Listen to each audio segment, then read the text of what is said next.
গুনাহগারের গুনাহ ঝরে নবী দুরুদে আপনার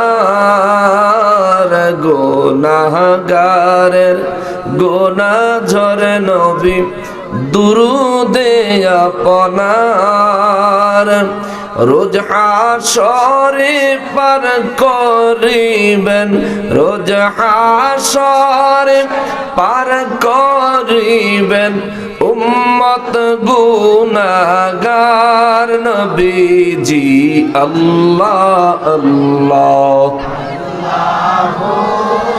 লা ইলাহা হো আল্লাহ আল্লাহ লা ইলাহা মৌতের তুফান আসবে যখন নবী গো আমার মৌতের তুফান আসবে যখন নবী গো দয়া করে দেখাইয়েন দয়া করে দেখাইয়েন চেহারায় আনোয়ার নবীজি আল্লাহ আল্লাহ লা ইলাহা হো আল্লাহ আল্লাহ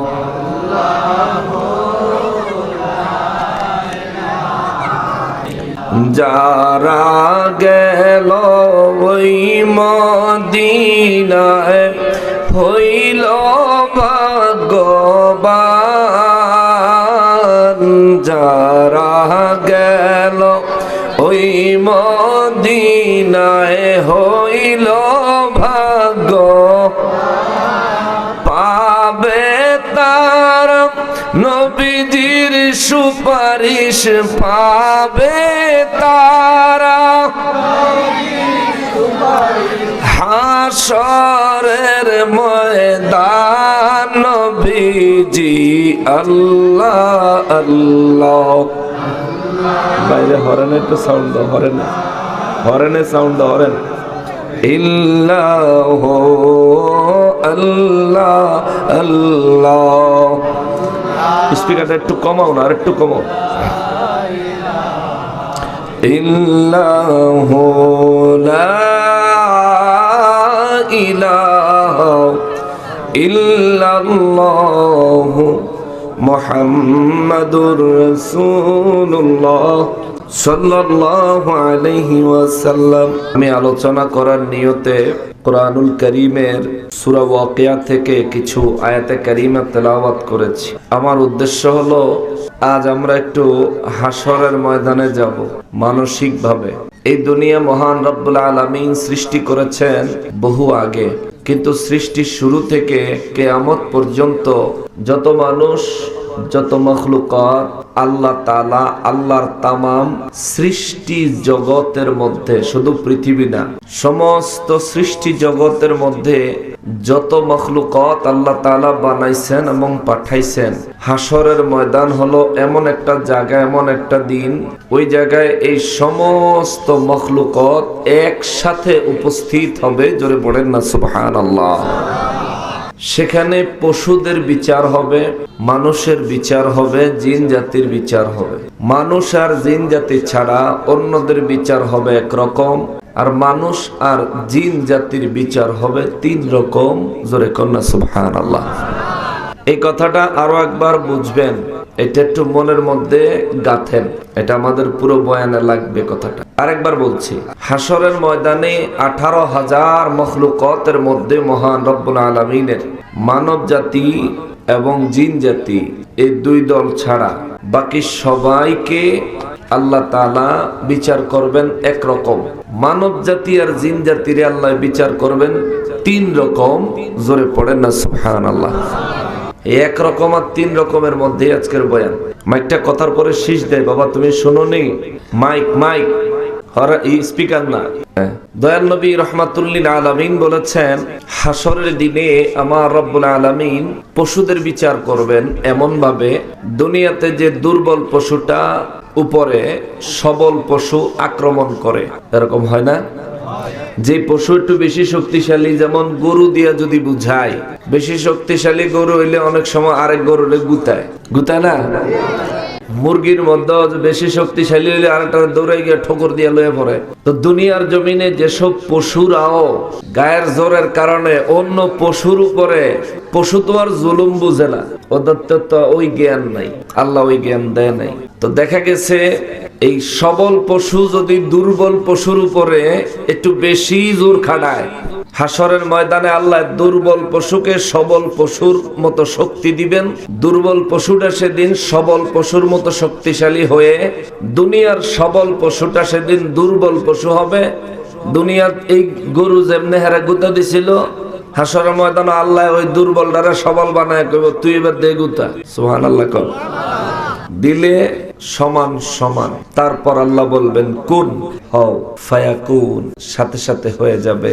ওই পশুগুলো জমিনের সাথে মিশে যাবে। জোরে কন্যা সুবহানাল্লাহ। এই হলো পশুদের বিচার। মানুষ আর জিন জাতির বিচার কয় রকম? জোরে বলেন কয় রকম? হাসরের ময়দানে বিচার শেষ করে একবারে জান্নাতে নিব। আর তিন রকম, তিন গ্রুপের কার কোন দিকে পথ, কার কোন দিকে মত, কার কোন দিকে রাস্তা, কার কোথায় ঠিকানা, এটা যাই না। আজকে আমি আমার আলোচনা শেষ করব ইনশাআল্লাহ। আপনারা যদি ওই পর্যন্ত ধৈর্য ধারণ করেন, একটা কথাও নিজের থেকে বলবো না, কোরআন শরীফ থেকে বলবো। হাদিস বললে অনেকে আমাদের সাথে দ্বিমত পোষণ করে। অনেকে হাদিস বললে হেগো পক্ষে গেলেই কয় আল হাদিস, আর হেগো পক্ষে না গেলেই কয় জাল হাদিস বলে, আছে না? এই জন্য কোরআন শরীফ কম, জাল বলার কোন সুযোগ নাই। কোরআনুল কারীমের সিরিয়ালে 56 নম্বর সূরা হচ্ছে সূরা ওয়াকিয়া। ওয়াকিয়া হচ্ছে এমন একটা ঘটনা যেটা ঘটবেই, এটার অর্থ এমন একটা ঘটনা যেটা ঘটবেই। যদি বইয়ের ভাষায় আরেকটু সুন্দর করে বলি তাহলে হবে সুনিশ্চিত ঘটনা, হবেই হবে। এই সূরার ফজিলত সম্পর্কে নবী বলেন, পৃথিবীতে কেউ যদি মাগরিবের নামাজের পরে প্রতিদিন সূরা ওয়াকিয়া তেলাওয়াত করে, মরণ পর্যন্ত এই অভ্যাস যার মধ্যে থাকবে, ওই ব্যক্তি দুনিয়ার হায়াতে জিন্দেগিতে কখনোই রিজিকের অভাবগ্রস্ত হবে না। জোরে বলেন আল্লাহু আকবার। মুসলমানেরা রে, আমার পেয়ারা নবীর উম্মতেরা রে, মহান রব্বুল আলামিন সূরা ওয়াকিয়ার 7 নম্বর আয়াতে কারিমা থেকে হাসরের ময়দানে মানুষ এবং জিন জাতির অবস্থা বর্ণনা করেছেন। রব্বুল আলামিন বলেন, বিসমিল্লাহির রহমানির রহিম ওয়া কুনতুম আজওয়াজান সালাসা। আওয়াজ করে পড়েন সুবহানাল্লাহ। রব্বুল আলামিন বলেন, হাসরের দিনে, মুসিবতের দিনে, বিচারের দিনে আমি রব্বুল আলামিন মানব এবং জিন জাতিদেরকে 3 ভাগে বিভক্ত করব। কয় ভাগ? জোরে বলেন কয় ভাগ? আল্লাহ বলেন আমি 3 ভাগে বিভক্ত করব। এক ভাগ হলো ফাআসহাবুল মাইমানা, প্রথম ভাগ হলো ডান দিকের ভাগ, ডান দিকের ভাগ, ডান দিকের ভাগ। মা আসহাবুল মাইমানা, জোরে বলেন আল্লাহু আকবার। রব্বুল আলামিন বলেন, সেদিন যারা ডান দিকের দলের দলভুক্ত হবে, ডান দিকের বন্টনে সেদিন যারা ডান দিকে থাকবে, আমার আল্লাহ বলেন আমি রবের কুদরতের দৃষ্টিতে তারা বড়ই ভাগ্যবান। আওয়াজ দিয়ে পড়েন সুবহানাল্লাহ।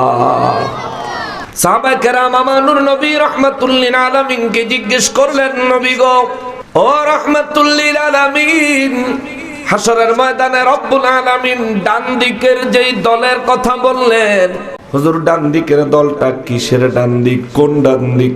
মানুষের নিজের ডান দিক নাকি কোন জিনিসের ডান দিক? আমার নবী রাহমাতুল লিল আলামিন বলেন, হাসরের ময়দানে যেই ডান দিকের কথা আমার আল্লাহ বলেছেন, ওই ডান দিক হলো আরশ আজিমের ডান দিক। জোরে পড়েন সুবহানাল্লাহ। রব্বুল আলামিন বলেন আরশ আজিমের ডান দিকে যারা থাকবে তারা বড়ই ভাগ্যবান। আল্লাহু আকবার। হে মালিক, ওই কঠিন হাসরের দিনে আমাদেরকে তোমার আরশ আজিমের ডান পাশে জায়গা দিও। জোরে বলেন আমিন। হাসরের ময়দানে মানুষের জিন জাতির আল্লাহ কয় ভাগ করবেন? কথা বলতে হবে, সবাই বলতে হবে। আজকে কথা কম না আর কি, সেদিন আপনিও সেখানে দাঁড়ানো থাকবেন। আল্লাহ তিনটা ভাগ করবেন, সেদিন আপনিও সেখানে দাঁড়ানো থাকবেন। যে কোনো একদিকে হতে পারে। রব্বুল আলামিন বলেন ফাআসহাবুল মাইমানা, একটা ভাগ হবে ডান দিকের ভাগ। মা আসহাবুল মাইমানা, আল্লাহ কয় ডান দিকের ভাগটা হবে বড় সৌভাগ্যবান, বড় ভাগ্যবান, বড় ভাগ্যবান, বড় ভাগ্যবান। দ্বিতীয় নম্বরের ভাগ হবে ওয়া আসহাবুল মাশআমা, 2 নম্বরের ভাগ হবে বাম দিকের ভাগ, আরশ আজিমের বাম দিকের ভাগ।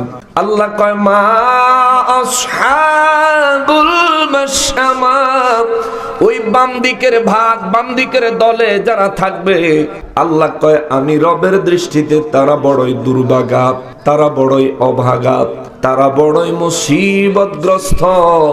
কেননা আরশে আজিমের বাম পাশে আমার আল্লাহ জাহান্নামকে হাজির রাখবেন। জোরে বলেন আল্লাহু আকবার।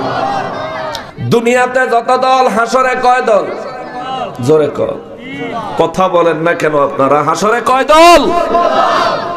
এইদিকে কি কথাটা বন্ধ করন যায় না? এখনো কেউ নাই? আজব ব্যাপার। থাক থাক থাক, সবাই কথা কয় না। কেডা কথা কয়? কেডা হেতে কই? লাইরে দেন হেতারে, হেতার লগে কথা কইতো কেডা রে? কইতে কই। আর যদি কথা কইছো তুমি আজকে দেখো, যে কথাটা বলতেছিলাম রে বাবা, মহান রব্বুল আলামিন বলেন দুনিয়াতে মানুষ আর জিন জাতি যত দলেই দলভুক্ত হোক না কেন, হাসরের ময়দানে আমি আল্লাহ 3 ভাগে ভাগ করব। এক হলো আরশ আজিমের ডান দিকে কিছু মানুষের জায়গা দিব। দ্বিতীয় দলের আমি আল্লাহ আরশ আজিমের বাম দিকে রাখবো। আরশ আজিমের ডান দিকে যারা থাকবে আল্লাহ নিজে কয় তারা বড় ভাগ্যবান। সুবহানাল্লাহ, জোরে কর না সুবহানাল্লাহ। এই জন্য ফরিয়াদ করি মালিক, ওই মুসিবতের দিনে হাসরের ময়দানে আমাদেরকে আরশ আজিমের ডান পাশে জায়গা দিয়েন। জোরে কোন আমিন, আর জোরে কোন আমিন। আল্লাহ কয় আরশ আজিমের বাম পাশে যারা থাকবে তারা বড় দুর্ভাগা। 3 নম্বরে আল্লাহ বলেন ওয়াসাবিকুন আস-সাবিকুন।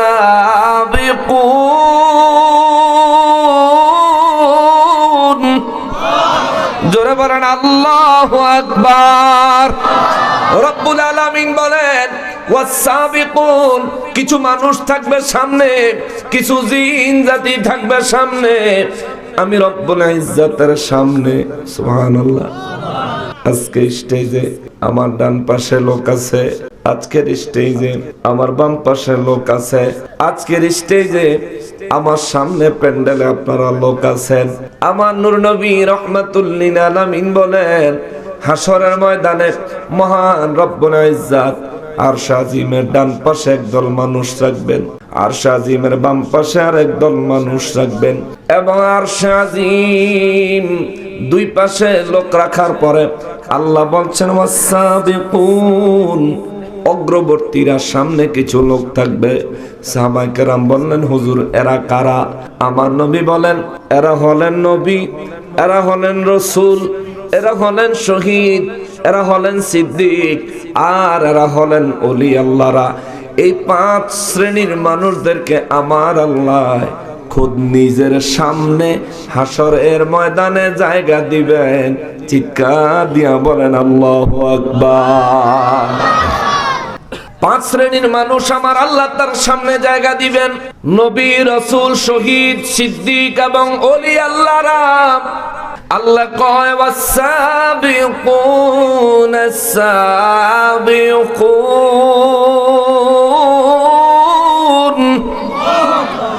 রব্বুল আলামিন কয় একদল থাকবে সামনে, যারা সামনে থাকবে তারা তো সামনেই থাকবে, যারা আগে থাকবে তারা তো আগেই থাকবে। সুবহানাল্লাহ। আগে থাকবে বললেই তো বোঝা যায় আগে, কিন্তু আল্লাহ কয় ওয়াসাবিকুন, যারা অগ্রবর্তী, যারা আগে, যারা সামনে জায়গা পাবে। ওয়াসাবিকুন আস-সাবিকুন, আল্লাহ কয় তারাই তো আগে, তারাই তো আগে, তারাই তো আগে। সাহাবায়ে কেরাম বললেন হুজুর, যারা আগে তারা আগে কথাটার অর্থটা কি?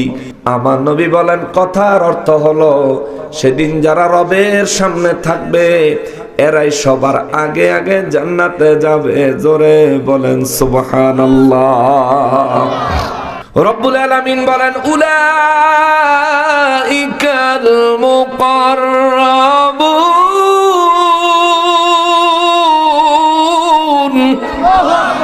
আল্লাহ বলেন এরা হলো ওই সমস্ত মানুষ, এরা হলো ওই সমস্ত জিন, এরা হলো ওই সমস্ত বান্দা বান্দি যারা আমি আল্লাহর নৈকট্য লাভ করেছে।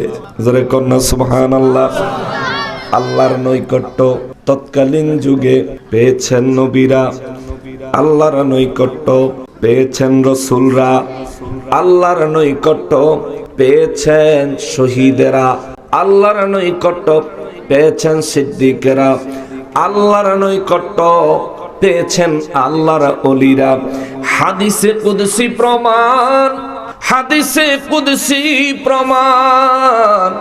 রব্বুল ইজ্জাত হাদিসে কুদসি মুবারকের মধ্যে বলেন দুনিয়ায় যারা ঠিকমতো ফরজ, ওয়াজিব, সুন্নাতে মুআক্কাদা এই তিন শ্রেণীর আমলগুলি দুনিয়ার যেই মানুষ, যে ব্যক্তিরা এই তিন প্রকারের আমল দুনিয়ার যে মানুষ ঠিকমতো করে ওই মানুষ আমি আল্লাহর নৈকট্য লাভ করে। আর যে ব্যক্তি দুনিয়ায় এর চাইতে বাড়ায়া অত্যধিক পরিমাণে নফল ইবাদত করে ওই ব্যক্তি আমি আল্লাহর ভালোবাসা অর্জন করে। আমরা নামাজ আদায় করি, ফরজ, ওয়াজিব, সুন্নতে মুআক্কাদা আমল করি, কিন্তু যথাযথভাবে করতে পারি না, যেমন ভাবে করা দরকার তেমন ভাবে করতে পারি না। এই জন্য আমরা আল্লাহর নৈকট্য পাই না। ঠিক না? নামাজও পড়ি, মিসাও কই, নামাজও পড়ি, ঘুষও খাই, নামাজও পড়ি, সুদও খাই, আছে না নাই? কারণ আমরা যথাযথভাবে রব্বুল আলামিনের ফরজ, ওয়াজিব এবং সুন্নাতে মুআক্কাদা ইবাদতগুলি যথাযথভাবে আমরা আদায় করতে পারি না, আমল করতে পারি না। এইজন্য আল্লাহর নৈকট্য পাই না।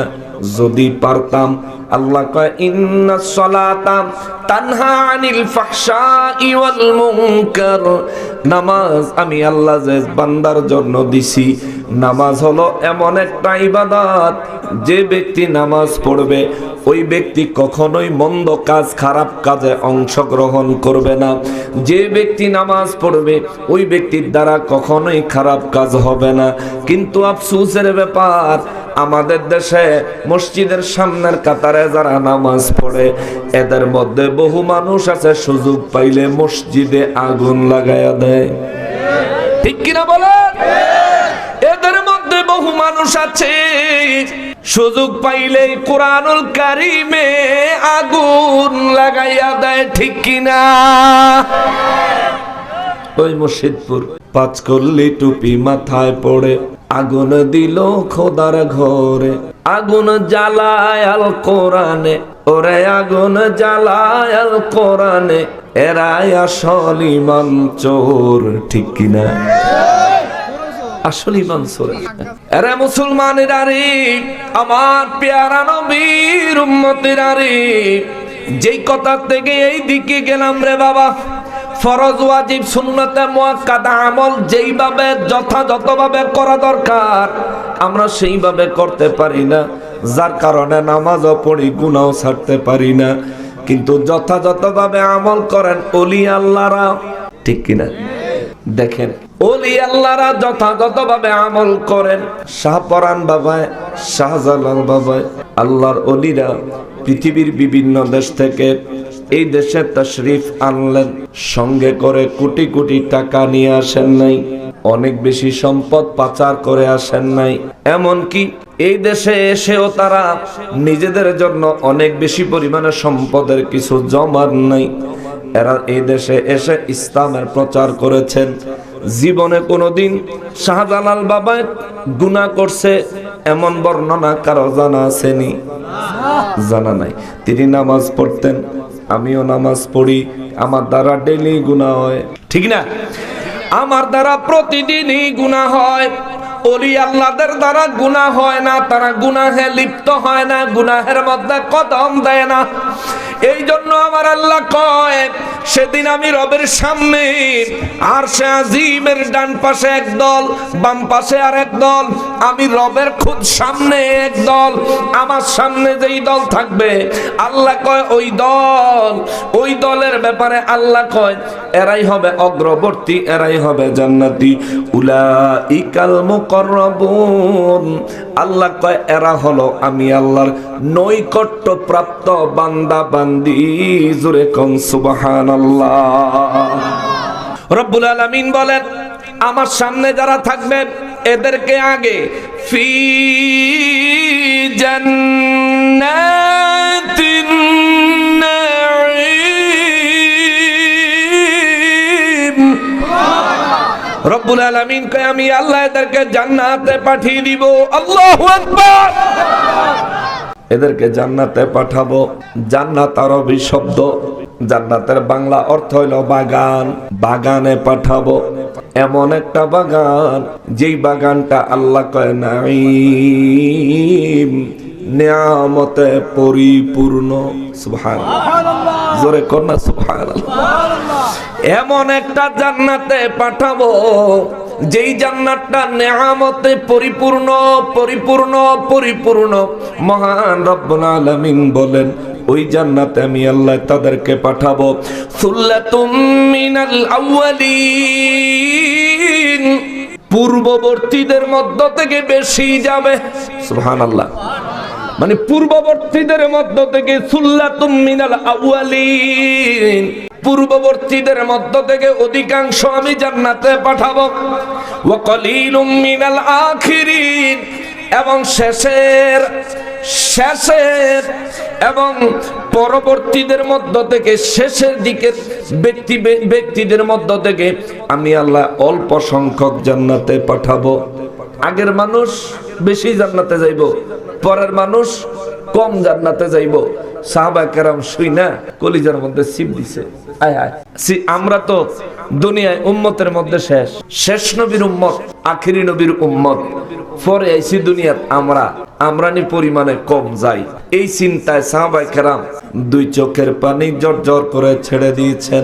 আমার নবী রাহমাতুল লিল আলামিন বলেন, সাহাবীরা রে, সাহাবীরা দুই চোখের পানি ছেড়ে কাঁদো কেন? রব্বুল ইজ্জত তো তোমাদেরকে জান্নাতের সুসংবাদ দিবেন।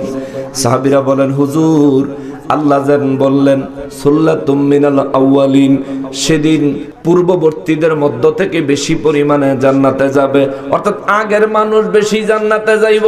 ওয়া কলিলুম মিনাল আখিরিন, শেষের মানুষ কম জান্নাতে যাইব।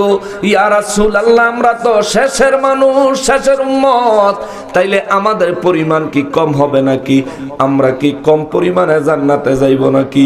যদি কম হয় হুজুর, আমরা তো নিজেদের আমল লইয়া নিজেরা বড় চিন্তায় পড়ে গেলাম, কেমনে জান্নাতে যাব, কিভাবে জান্নাতে যাব? আমার নবী মুস্কি হাসি দিয়া কয়, সাহাবীরা রে, কান্নার কিছু নাই। দুনিয়াতে আসার দিক থেকে আমি এবং আমার উম্মত হলাম শেষে, কিন্তু সৃষ্টির দিক থেকে আমি এবং আমার উম্মত হইলাম আগে। সুবহানাল্লাহ, আল্লাহু আকবার। রব্বুল আলামিন আমাদেরকে দুনিয়ায় আসার কথা বিচার করে বলেন নাই সুল্লাতুম মিনাল আউয়ালিন, বরং আল্লাহ আমাদের সৃষ্টির কথা বিচার বিবেচনা করে বলেছেন সুল্লাতুম মিনাল আউয়ালিন, পূর্বে যাদেরকে আমি আল্লাহ বানাইছি, আগে যাদেরকে আমি আল্লাহ বানাইছি, তাদের মধ্য থেকে বেশি পরিমাণে জান্নাতে যাবে। নবী বলেন তার প্রমাণ হলো হাসরের ময়দানে সমস্ত নবীদের উম্মত কাফের বেঈমান সহ মানব এবং জিন জাতির কাতার হবে 120 কাতার, আর তার মধ্যে আমি নবীর উম্মতের কাতার হবে 80 কাতার। এই 80 কাতারের ভিতরে একজন রেও জাহান্নামে রাইখা আমি নবী জান্নাতে যাব না। সুবহানাল্লাহ। একজনেরও জান্নাতে না নিয়া একজন অবশিষ্ট থাকতে, হাসরের ময়দানে অবশিষ্ট থাকতে, একজন ব্যক্তি জাহান্নামে থাকতে নবী বলেন আমি হাসর থেকে জান্নাতে কদম দিব না। জোরে বলেন আল্লাহু আকবার। ওই নবী রাহমাতুল লিল আলামিন বলেন, এই জন্য আল্লাহ বলছেন সুল্লাতুম মিনাল আউয়ালিন। এই জন্য আমার রব্বুল আলামিন বলেছেন পূর্ববর্তীদের মধ্য থেকে বেশি পরিমাণে যাবে জান্নাতে। আল্লাহ আমাদেরকে জান্নাতি হিসেবে কবুল করেন। জোরে কোন, আরো জোরে কোন, আরো জোরে বলেন। মজার কথায় আসতেছি, এই আয়াতগুলো এক একটা আয়াতের বিস্তারিত আলোচনা করলে অনেক লম্বা হবে। আমি সংক্ষেপে বের হয়ে যাচ্ছি, কারণ এটার আলোচনা গত একদিন আগে আমি 19 নম্বর আয়াত পর্যন্ত আলোচনা করছি। এখন পিছন থেকে ধরতে হয়েছে, কারণ আমি 20 নম্বর থেকে ধরলে পিছনের কথা না বললে বুঝতেন না। বুঝতে পারছেন তো? এই জন্য আমি শুধু টাচ দিয়ে যাইতেছি। আপনারা কি বিরক্ত হইতেছেন? কোরআন শরীফ শোনেন বাবা, বিরক্ত হইেন না, একটু সময় দেন। ইনশাআল্লাহুল আজিজ আজ কারা জান্নাতি কারা জাহান্নামী, কাদের অবস্থা কি হবে, পুরোপুরি ফাইনাল ডিসিশন আল্লাহর কোরআন থেকে নিয়েই বাড়িতে যাব। আল্লাহ তৌফিক দেন। জোরে বলেন আমিন। তাহলে প্রথমে আমরা নিশ্চিত হইলাম যে নবীর উম্মতের খাতায় নাম লেখায় মৃত্যুবরণ করতে পারবে, ওই ব্যক্তির জন্য রাহমাতুল লিল আলামিন সুপারিশ করে হলেও তারে জান্নাতে নিয়ে যাবে। জোরে কন্যা সুবহানাল্লাহ। মুসলমানেরা রে, আমার পেয়ারা নবীর উম্মতেরা রে, এবার রব্বুল আলামিন বলেন আমি আমার সামনের লোকগুলাকে জান্নাতে পাঠিয়ে দিব। সামনের লোকগুলা জান্নাতে যাবে, আর শাজিমের ডান পাশের লোকগুলাও জান্নাতে যাবে। সুবহানাল্লাহ।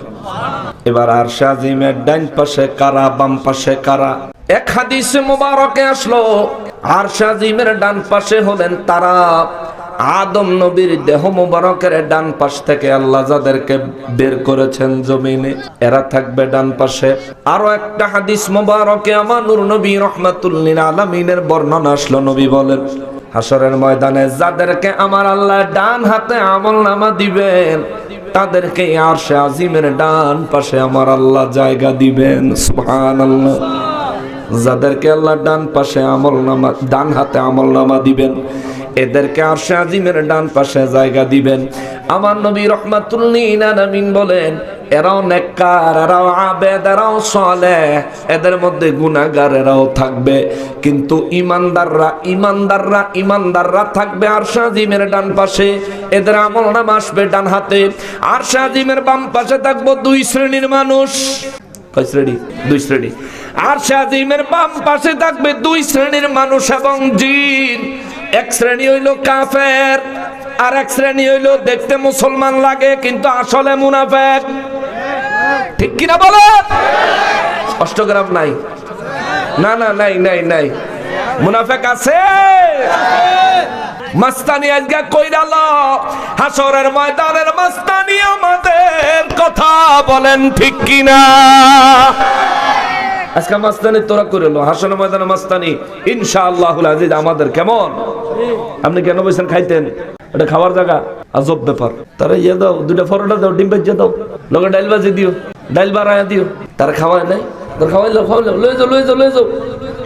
আমি তো চিন্তা করতেছি কদ্দুর পরে পরে কি তার জন্য একটা গন্ধ আই, কি জানি খাইতেছি। কি খায়? হ্যাঁ, ভুট্টা নি, পপকর্ন খাইতে আছে। হেবেড়া আহারে খাওয়ানোর জায়গা রে। এবেড়া যে মাহফিলে যায়, হে মাহফিলে আমার দমক খায়। বুঝে না বেড়া। না, আলেম মানুষ যদি, এই সাধারণ মানুষ এরা বই রয়েছে, এই যে সাধারণ লোকজন মুরব্বী বই রয়েছে, হেরার দ্বারা তো এগুলি হয় না, হেমিয়ার দ্বারা এটা হইতেছে কি লিখে এটা বুঝতেছি না। আচ্ছা যাক, আল্লাহ হেদায়েত নসিব করুক, বুঝার তৌফিক দেখ। জোরে কোন আমিন। তারে আসলে মাহফিল কমিটি কোনো ভাত খাওয়ায় নেই। নিয়ে ভাত খাবো। হুজুর ওয়াজ করছে না, ক্ষুধা তো লাগছে, রাইতো তো অনেক হইছে, 11টা বেজে গেছে প্রায়। সবাই মহব্বতে বলেন আল্লাহুম্মা সাল্লি আলা সাইয়্যিদিনা মাওলানা মুহাম্মদ ওয়া আলা আলি সাইয়্যিদিনা। আমরা সবাই গুনাহগার গো, নবীজি আপনায় দেখি না, সেই কারণে রোজ হাসরে আমাদেরকে ভুলেন না। আল্লাহুম্মা সাল্লি আলা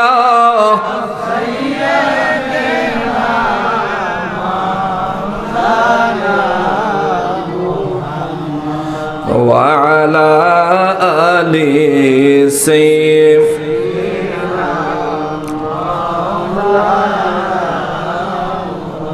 মুআজ্জাজ মুহতারাম, যে কথাটা বলছিলাম, হাসরের ময়দানে আরশে আজিমের বাম পাশে যারা থাকবে তাদের মধ্যে দুইটা দল, এক হলো কাফের আর এক হলো মুনাফিক।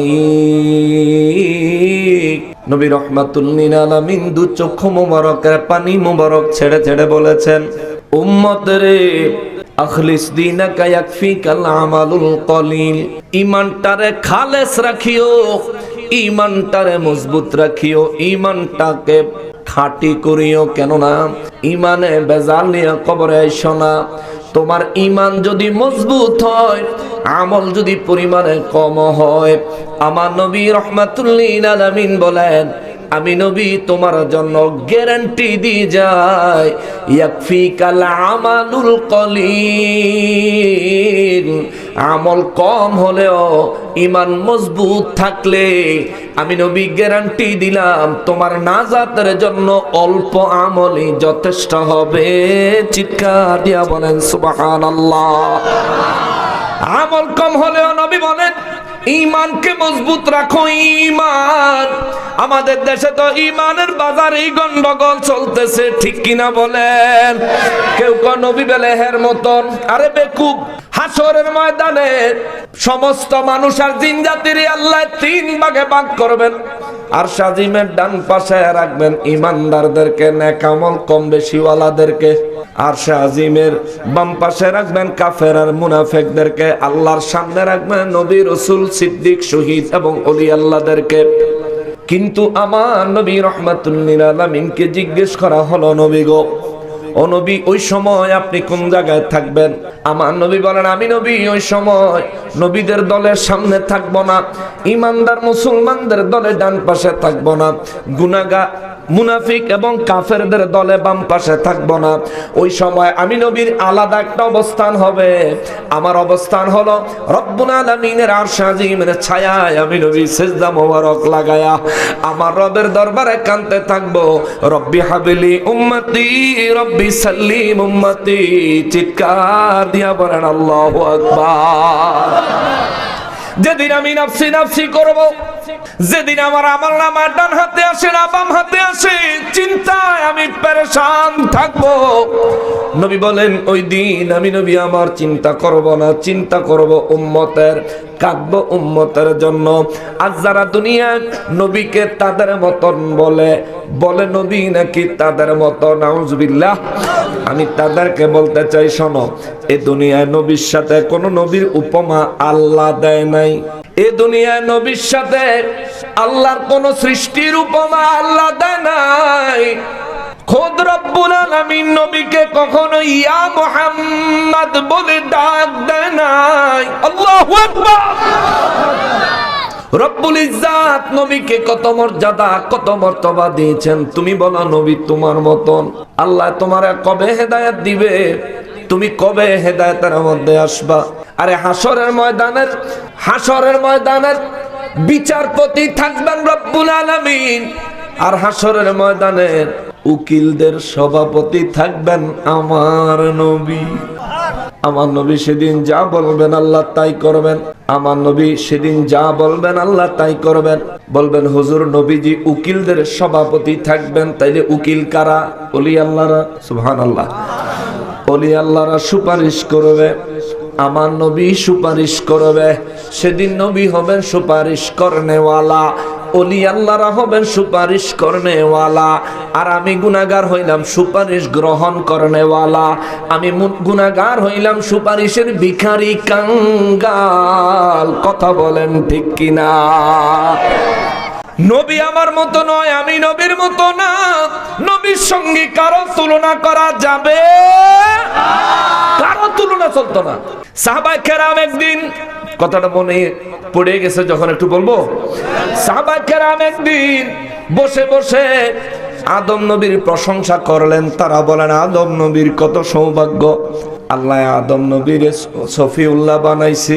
ইব্রাহিম নবীর কত সৌভাগ্য, ইব্রাহিম নবীর আল্লাহ খলিলুল্লাহ বানাইছে।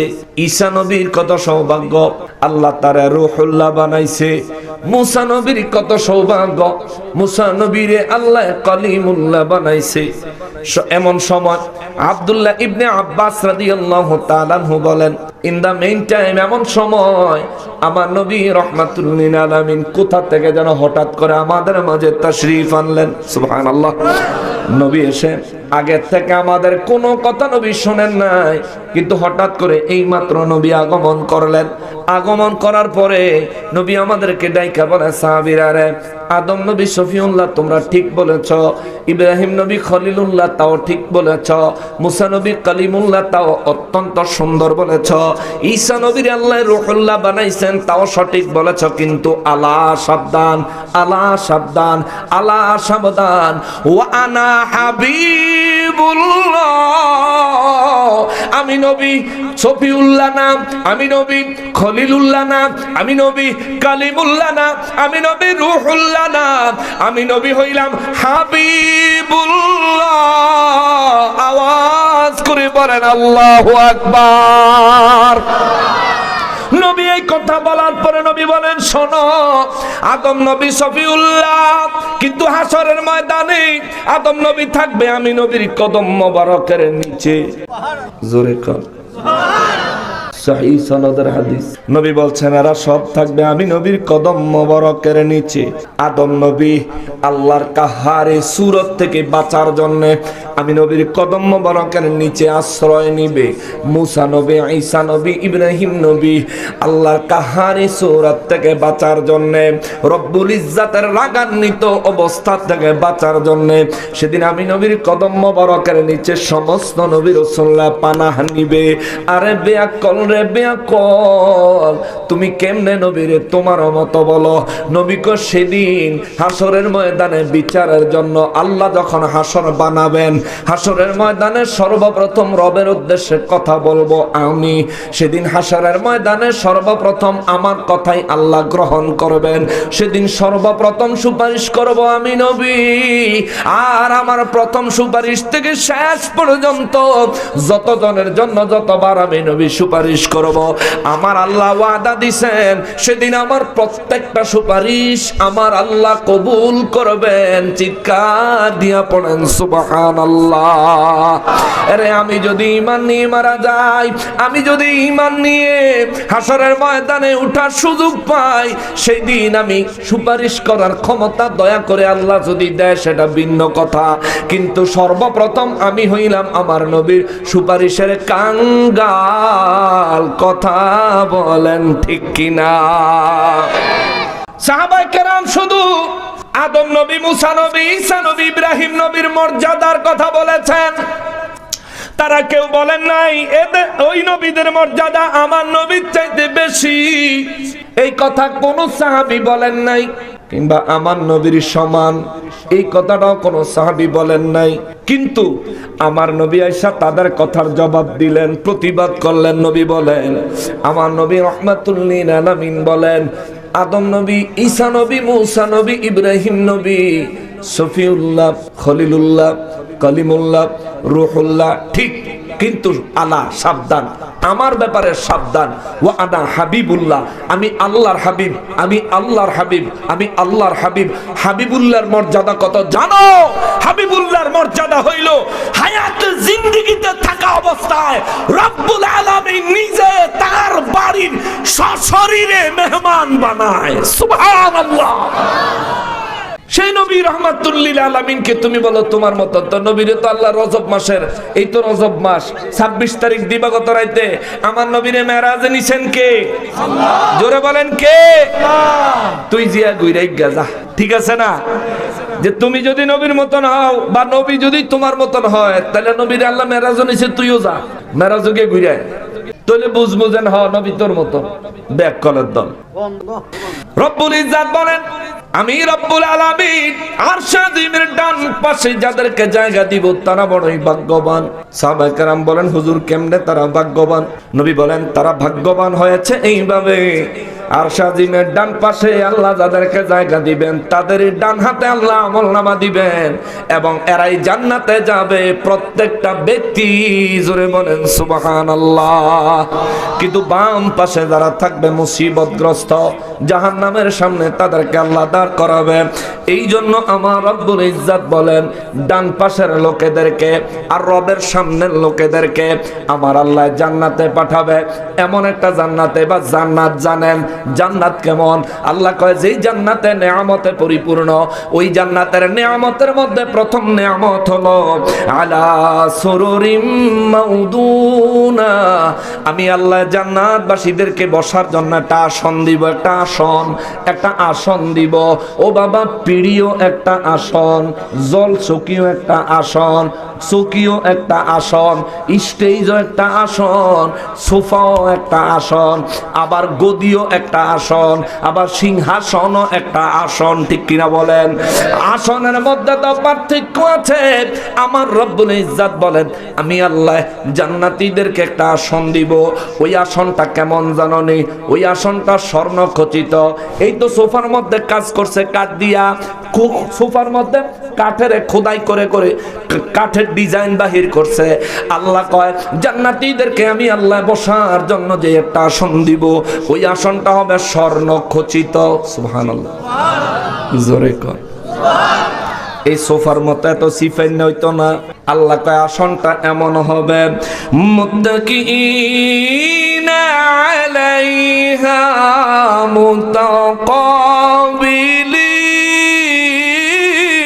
মুতাকাবিলিন। রব্বুল আলামিন বলেন ওই আসনে জান্নাতীরা হেলান দিয়ে বসবে। সুবহানাল্লাহ।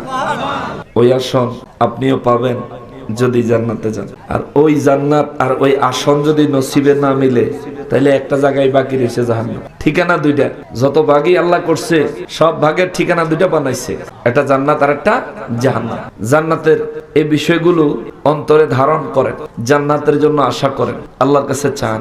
দিতে পারে কে? জোরে বলেন কে? আল্লাহ দিতে পারেন। আল্লাহর কাছে চান, আল্লাহ তোমার হাবিবের খাতিরে আমাকে দাও। সুবহানাল্লাহ বলেন। হ্যাঁ মুসলমানেরা রে, রব্বুল ইজ্জাত বলেন মুত্তাকিইনা আলাইহা, জান্নাতীরা ওই আসনের উপর হেলান দিয়ে বসবে। এখন দেখবেন কিছু সোফা বেরিয়েছে, সোফার মধ্যে চাইলে শুয়েও থাকুন যায়, বেরিয়েছে না সুন্দর ডিজাইন করে। হ্যাঁ, আল্লাহ পাকের ওই আসন বাস্তবিক অর্থে কেমন হবে এমন তো কোনো ফটো নাই, এমন তো কোনো বাস্তব উদাহরণ নাই। তবে আল্লাহ একটা উদাহরণ দিচ্ছেন। আল্লাহ বলছেন সেটা হবে স্বর্ণ খচিত, স্বর্ণ দিয়া কারুকার্য করা। জোরে কন্যা সুবহানাল্লাহ। কিন্তু ওইটার মধ্যে তারা হেলান দিয়ে বসবো। এখন আপনি এখানেও হেলান দিয়ে বসলেন, আবার আরো আরামের চেয়ার আছে, আরো হেলান দিয়ে বসলেন। কিছু চেয়ার আছে যে হেলান দিয়ে বসে পা উঠে দিয়ে লম্বা হয়ে থাকুন যায়, আছে না নাই? রব্বুল ইজ্জাত বলেন মুত্তাকিইনা আলাইহা, সেদিন আমি রব্বুল আলামিনের দেওয়া আসনের মধ্যে তারা হেলান দিয়ে বসবে। শুধু হেলান দিয়ে বসবে তা না, আল্লাহ বলেন মুতাকাবিলিন, আমি আল্লাহ তাদেরকে যে আসন দিব, একটা চেয়ারের পিছনে আর একটা চেয়ার দিব এমন না, আমি আল্লাহ একটা আসনের মুখোমুখি আর একটা আসন বসাবো। দুইজন জান্নাতি একজন আর একজনের মুখোমুখি থাকবে, কেউ কারে পিছন দিবে না, কেউ কারো পিছনে পড়বে না। রব্বুল ইজ্জত বলেন, এই অবস্থায় তারা যখন বসবে, আপনারা যখন জান্নাতে যাবেন, এইবার নিজের কথা কল্পনা করেন। রব্বুল আলামিন বলেন, জান্নাতীরা যখন জান্নাতে যাবে, যখন আসনের মধ্যে বসবে, ইয়াতুফু আলাইহিম উইলদানুম মুখাল্লাদুন। আল্লাহু আকবার। আল্লাহ বলেন, এই জান্নাতীদের চতুর্দিকে কিছু যুবক এই জান্নাতীদের চতুর্দিকে ঘোরাঘুরি করবে। জীবনে হোটেলে থাকছেননি, এই যে হোটেলে, আবাসিক হোটেলে, 5 স্টার হোটেলে, দামি দামি হোটেলে জীবনে কেউ ঘুরতে টুরতে গিয়ে বা বিদেশে গিয়ে এক দিন থাকেন নাই, এমন আছেননি কেউ? হোটেলে 5 স্টার হোটেলে গেলে দেখবেন কিছুক্ষণ পরে পরে এই হোটেলের স্টাফরা এসে খবর নেয়, স্যার কিছু লাগবে? ঠিক না? স্যার কি লাগবে? আপনি চাওয়ার আগে দেখবেন আপনি জিনিসের খবর লিয়ে পড়ছে, স্যার এটা লাগবে, এটা দিব, চা দিব, হ্যাঁ এই জিনিসটা ঠিক করে দিব, এটা দিব, স্যার জিনিসপত্র ব্যবহার করতে পারতেছেন তো, এই জিনিসটার কোনো অসুবিধা হচ্ছে তো। আর আপনি যদি অসুবিধার কথা মানে কোনের আগে আপনি চেহারা দেখেই 5 স্টার হোটেলের যেই স্টাফ আছে আপনার ফেস দেখেই ওরা বুঝে নেবে যে আপনি এই মুহূর্তে কি চান। ওরা দেখবেন আপনার প্রয়োজনটাও সামনে হাজির করার জন্য পাগল পারা হয়ে যাবে। রব্বুল আলামিন বলেন, জান্নাতের ভিতরে আমি রব্বুল ইজ্জতের পক্ষ থেকে কতগুলো যুবক, যারা চির যুবক, কোনদিন বুড়া হইতো না, বয়স একরকম, চেহারা একরকম থাকবে, শরীরের গঠন একই রকম থাকবে। আল্লাহ কয়, এই যুবকেরা ইয়াতুফু তাওয়াফ করবে, জান্নাতবাসীদেরকে তাওয়াফ করবে। আপনারা হজে গেছেন না? হজে গেছেন না? হজের মধ্যে যারা গেছেন তারা তো গেছেন, না গেলে দেখবেন বাইতুল্লাহ শরীফ, ভিডিওর মধ্যে দেখা যায় কাবা শরীফ মানুষ তাওয়াফ করে। কাবা শরীফ যখন তাওয়াফ করে ওই জায়গায় কি কেউ বসে থাকে? কথা কর না কা? কাবা শরীফ তাওয়াফের সময় কেউ বসে থাকে, কাবা শরীফ তাওয়াফের সময় কেউ দাঁড়ায় থাকে। রব্বুল আলামিন বললেন, ইয়াতুফু, তারা তাওয়াফ করবে, অর্থাৎ তারা কখনোই এক জায়গায় বসে যাবে না, কখনোই ক্লান্ত হবে না, এক জায়গায় দাঁড়ায় যাবে না, তারা শুধু ঘুরতে থাকবে, জান্নাতীদের প্রয়োজন জানার জন্য চেষ্টা করবে। আমার রব্বুল ইজ্জত বলেন, শোনো, আমি রবের পক্ষ থেকে জান্নাতীদের জন্য এই যে যুবকগুলারে পাঠাবো, এই যুবকগুলা খালি হাতে ঘুরতো না, খালি হাতে ঘুরতো না, তাদের হাতে কি থাকবো গো মালিক? আমার আল্লাহ বলেন, বিআকওয়াবি ওয়া আবারিক। রব্বুল আলামিন বলেন, ওদের হাতে পাত্র থাকবে, ওদের হাতে শরাব থাকবে, ওদের হাতে জগ থাকবে, জগ, ওদের হাতে একটা ট্রে থাকবে, ট্রে, একটা পাত্র, এটার মধ্যে থাকবে শরাবের জগ, শরাবের জগ। ওয়াকাসিম মিন মাইন, আল্লাহ বলেন তারা শরাব নিয়ে আসবে, এমন এক শরাব যেটা প্রবাহিত, যেটা জান্নাতের নিচে দিয়া প্রবাহিত। সুবহানাল্লাহ, জান্নাতের নিচে দিয়া প্রবাহিত এই শরাব, শরাব মানে হলো মদ। শরাব মানে কি? মদ। জান্নাতে আল্লাহ মদ খাওয়াইবে, মদ খাওয়াইবে, এটা কোরআনে আল্লাহ কইছে। তবে দুনিয়ার মদ আর জান্নাতের মদ কিন্তু এক না। আল্লাহ নিজেই কোরআনুল কারীমের পরের আয়াতে বলেন, লা ইউসাদ্দাউনা আনহা ওয়ালা ইউজিফুন।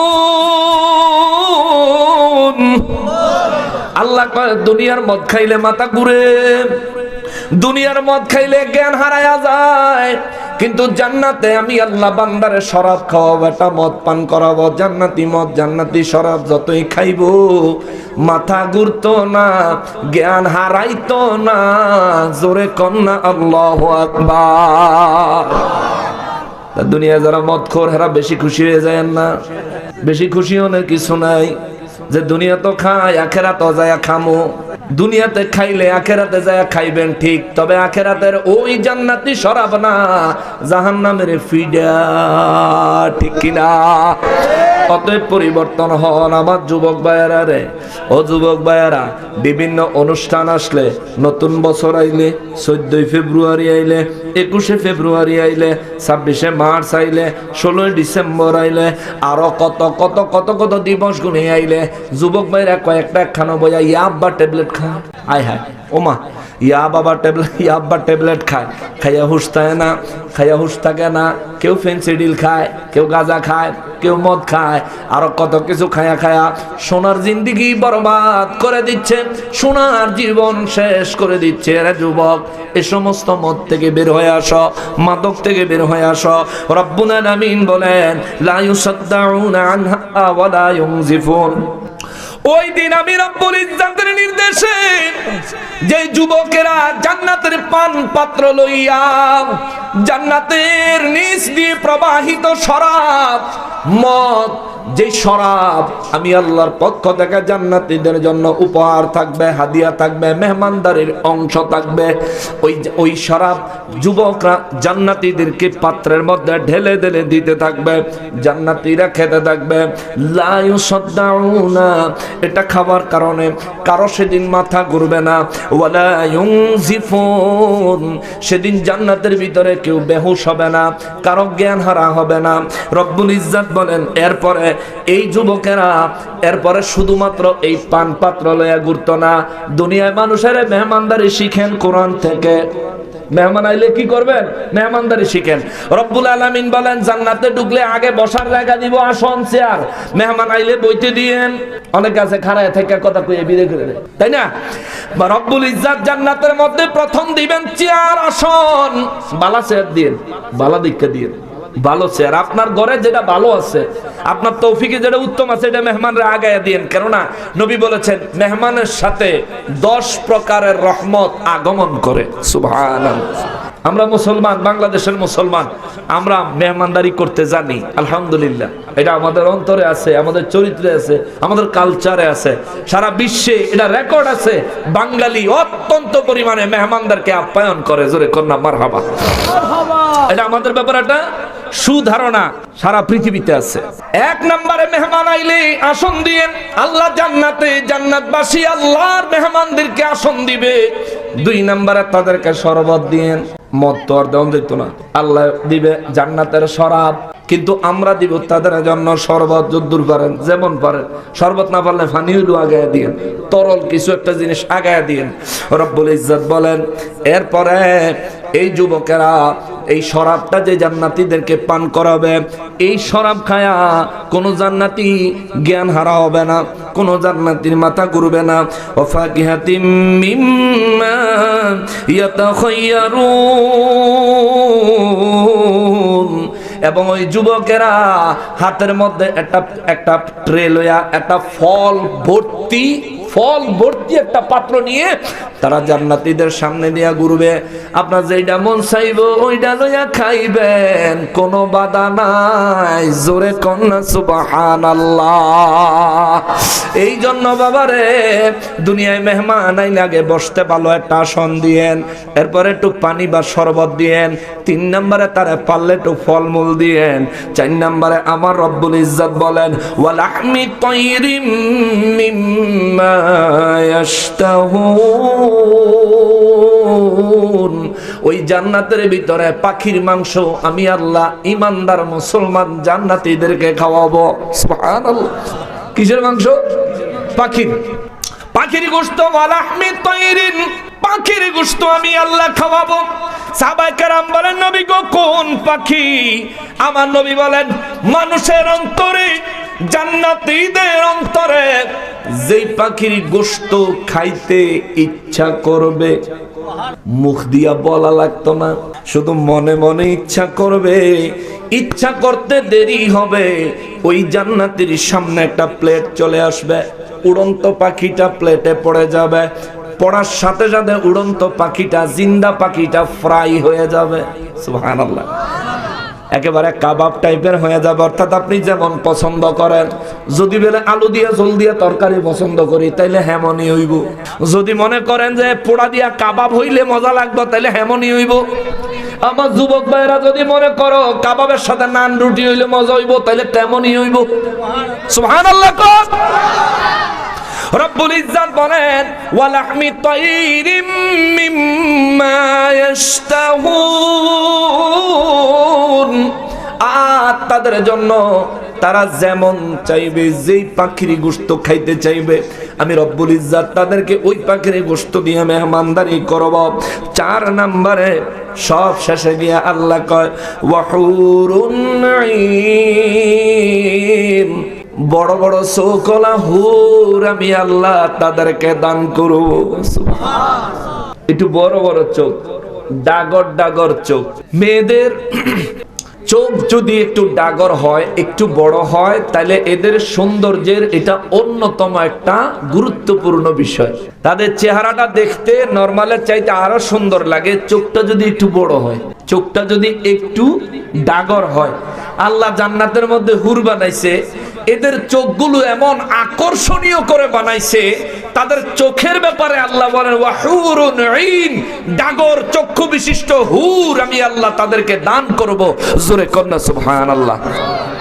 মুরব্বী আছেন নি? ব্যস্ত আল্লাহ যদি নেয় বুড়া থাকতেন, বুড়া মানুষ ব্যস্ত বেলে নিত না, ইয়াং বানায় দিবে, যুবক বানায় দিবে। এবং আপনার বয়সে সমবয়সী যেমন হইলে যুবকের জন্য বয়সের সাথে খাপ খাইতো, ঠিক ওই রকম জান্নাতের হুর আমার আল্লাহ বানায়া দিবেন। জান্নাতের হুর বানায়া রাখছেন, আপনার বন্টনে দিবেন। একজন পুরুষে হুদা 72টা। সুবহানাল্লাহ। জোরে কর, আরো জোরে। আমার যুবক ভাইরা, গ্রামে একটা সুন্দর মাইয়া থাকলে 33 জন সিরিয়াল দেয়। কেউ গুদারা গাড়ে, কেউ স্কুলের সামনে, কেউ বাড়ির সামনে, কেউ রাস্তার মোড়ে, কেউ জেহেন্দা স্কুলে যাইব চা দোয়ানে, ঠিক কিনা বলেন? পাগলারা 72 জন তোর লিগে অপেক্ষা করতেছে। বেটা তুই শুধু নিজের জিন্দেগিটা রহমতপূর্ণ জিন্দেগি বানা, রবের সন্তুষ্টির জন্য নিজের জিন্দেগিটা পার করে দে। দেখবি হাসরের ময়দানে আল্লাহ আরশ আজিমের ডান পাশে জায়গা দিবে, জান্নাতে নিয়ে যাবে, এবং আল্লাহ পাকের অফুরন্ত নিয়ামত এই বান্দার জন্য আল্লাহ তাআলা রেডি করে রাখছেন। জোরে কন্যা সুবহানাল্লাহ। গোশত খাইবা, কিসের গোশত খাইবা? চাওয়া মাত্র পাইবা। আল্লাহ তো শুধু ওয়ালাহমি তাইরিন, পাখির কথা উল্লেখ করছেন। যে কোনো জিনিসের গোশত খাইতে মন চায়, তবে সবচেয়ে বেশি মন চাইবো পাখির গোশত খাইতে। পাখির গোশত অনেক বেশি সুস্বাদু, সবচেয়ে বেশি মনে চাইবো পাখির গোশত খাইতে। যেমন দুনিয়ার মধ্যে আপনার সামনে যদি গরুর গোশত আর কবুতরের গোশত দেয়, আপনারা যদি বলে যে কোনো একটা খাইবেন, কোনটা খাইবেন? কথা কন না কা? কবুতরের গোশত। এটা ম্যাক্সিমাম 100 জনের মধ্যে 99 জনই পছন্দ করবো কবুতরের গোশত। কেন? কবুতর একটা পাখি, পাখির গোশত অনেক বেশি মজা, অনেক মজা, অনেক নিয়ামত আল্লাহর ভিতরে রাখছে। কবুতরের গোশত খাওয়া মাত্র শরীরের মধ্যে এনার্জি হয়। বিশেষ করে যেই মায়েদের বাচ্চা ডেলিভারি হয়, ওই মায়েদের অনেক রক্তক্ষরণ হয় বিদায় কবুতরের গোশত খাওয়ার জন্য ডাক্তার সাজেশন করে, কেননা এটা খাইলে নগদ রক্ত হয়। জোরে কন্যা সুবহানাল্লাহ। আরো জোরে বলেন না সুবহানাল্লাহ। এই জন্য আল্লাহ কয় ওয়াহুরুন ঈন, ডাগর চক্ষু বিশিষ্ট হুর আমার আল্লাহ দান করবেন। একজন পুরুষের জন্য 72 জন, একজন পুরুষের আল্লাহ 72 জন হুর দান করবেন। মাইক কি বাইরে ডি চলেনি? চলতেছে। আমার মা বোনেরা যারা আছে হেরার মনে একটু দুঃখ হইতে পারে, হুজুর কি কইলেন? আমার বুড়ারে বুঝি আল্লাহ 72 জন দিবেন। হ্যাঁ, সেদিন আপনার বুড়ারে, আপনার স্বামীরে আল্লাহ 72 জন হুর দিবেন। এই 72 জন হুর একজনের চাইতে আরেকজন অন্যরকম সুন্দরী। তাদের ব্যাপারে আমার নবী রাহমাতুল লিল আলামিন বর্ণনা করছেন। হুর সম্পর্কে জানতে চাননি? জানতে চান? হুর কেমন হবে? নবী বলেন হুর যখন হাসবে তার দাঁতের থেকে এমন নূর চমকাবে পুরা জান্নাত আলোকিত হয়ে যাবে। সুবহানাল্লাহ। নবী বলেন হুর যখন চলবে রে, হুরের শরীরের অঙ্গ প্রত্যঙ্গের নাড়া চাড়ায় আল্লাহ জিকির ভেসে আসবে। জোরে কন্যা সুবহানাল্লাহ। হুর হবে এত সুন্দর, নবী রাহমাতুল লিল আলামিন বলেন ওই জান্নাত থেকে কোন হুর যদি জমিনে একটু থুতু ফেলতো তাইলে তার থুতুর থেকে এমন নূর বিচ্ছুরিত হইতো, দুনিয়ার ওই আকাশের সূর্যের আলো ওই থুতুর নূরের কাছে কফির বাতির মতন হইয়া যাইতো। সুবহানাল্লাহ। মোমবাতির মতো হইয়া যাইতো। ওই হুরের থুতুর মধ্যে এমন নূর আল্লাহ তাআলা দিয়েছেন বিচ্ছুরিত হবে। বাবারে আমার রব্বুল ইজ্জত বলেন যেই হুর আমি আমার বান্দাদেরকে দান করব ওই হুরগুলি হবে এমন কামসালিল লুলুইল মাকনুন, যেমন মুক্তার মতো। মুক্তা হয় কোথায়? সাগরের ঝিনুকের ভিতরে। মুক্তার কথা আল্লাহ কেন বললেন? মুক্তা সূর্যের আলো দেখে না। মুক্তা যখন ঝিনুকের পেটে থাকে সূর্যের আলো দেখে না। মুক্তা যখন ঝিনুকের পেটে থাকে মুক্তায় কোনো ধুলাবালি লাগে না। মুক্তা যখন ঝিনুকের পেটে থাকে মুক্তায় কোনো প্রকার ভালো মন্দ বাতাস প্রবাহিত হয় না। সূর্যের আলো, ধুলাবালি, বাতাস থেকে মুক্তা যেমনি ভাবে আলাদা আমার রব্বুল ইজ্জত বুঝাইয়া দিলেন আমি আল্লাহ যে হুর আমার বান্দাদের জন্য রাখছি, জান্নাতীদের জন্য রাখছি, এই হুরগুলি হলো এমন এরা সব কুমারী। এদের আগে কোনো বিটি হয় নাই, আগে কোনো স্বামী টামি ছিল না। এরা হলো একেবারে প্রাপ্তবয়স্ক। এরা হলো দেখতে অত্যন্ত সুন্দরী। এই হুরগুলির জীবনে কেউ হাত দিয়া টাচ করে নাই। এই হুরগুলির জীবনে ভিন্ন কেউ দেখে নাই। যার জন্য বানাইছি শুধুমাত্র সে দেখছে, আর কেউ দেখে নাই। আল্লাহু আকবার। রব্বুল আলামিন বলেন মুক্তার মতো আমি আল্লাহ তাদেরকে সংরক্ষণ করেছি। এই হুর আমি আল্লাহ তাদেরকে দিব যারা মুমিন হবে, আর শাজিমের ডান পাশে জায়গা পাবে, জান্নাতের মেহমান হবে। তাদের জন্য আমি আল্লাহ 72টা হুর রাখছি। অনেক মা বোনেরা প্রশ্ন করে, অনেকে ফোন করে কয় হুজুর আপনাদের জন্য আল্লাহ তো 72টা হুর রাখছে, আমাগো লাগা কি? অনেক মা বোনে কয় হুজুর আমাগো লাগা কি? ওই মা বোনদেরকে বলি মাগো 72টা হুর আপনার স্বামীর জন্য আল্লাহ বানাইয়া রাখছেন।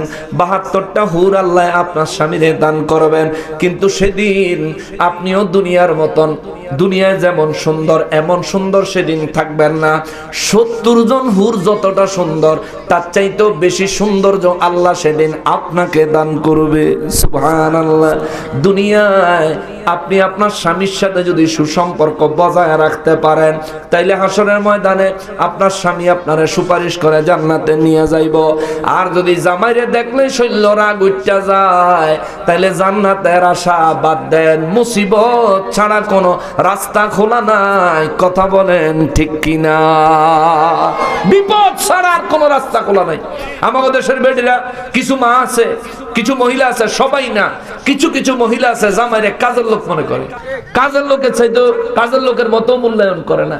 জামাইরে কোনো দাম হই দেয় না। কথা যে কয় এমন ভাবে কথা কয় মনে হয় হে বেডি এই দেশের শেখ হাসিনা। ঠিক কিনা বলে?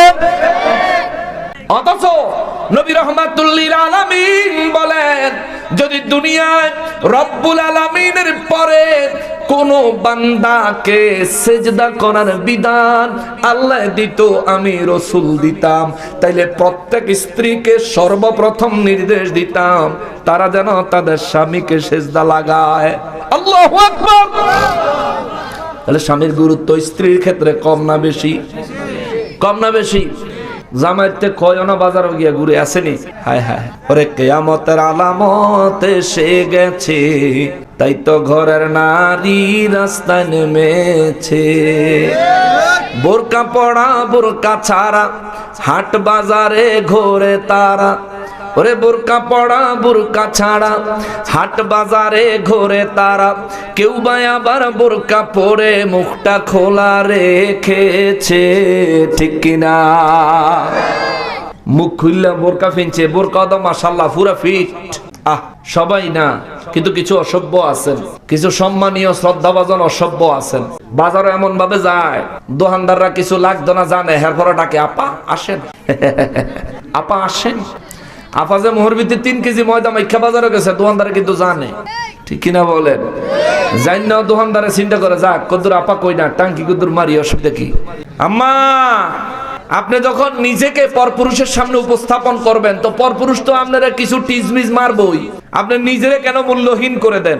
আপনি ততক্ষণ মূল্যবান যতক্ষণ আপনার স্বামী আপনাকে মূল্যায়ন করবে। আপনি ততক্ষণ মূল্যবান যতক্ষণ আপনার স্বামী আপনার উপর সন্তুষ্ট থাকবে।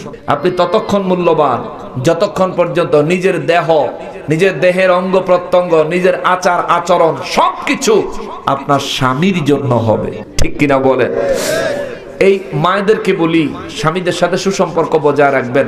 মনে রাখবেন, স্বামী খুশি হইলে জান্নাত পাইবেন। আর আপনি ঘরেও কই কিছু মানুষ আছে এরকম, খেতের তেনে আইয়া কোমরতে কাছিরা হনার আগে বেড়ে কিল শুরু করে, এমন কিছু মানুষ আছে।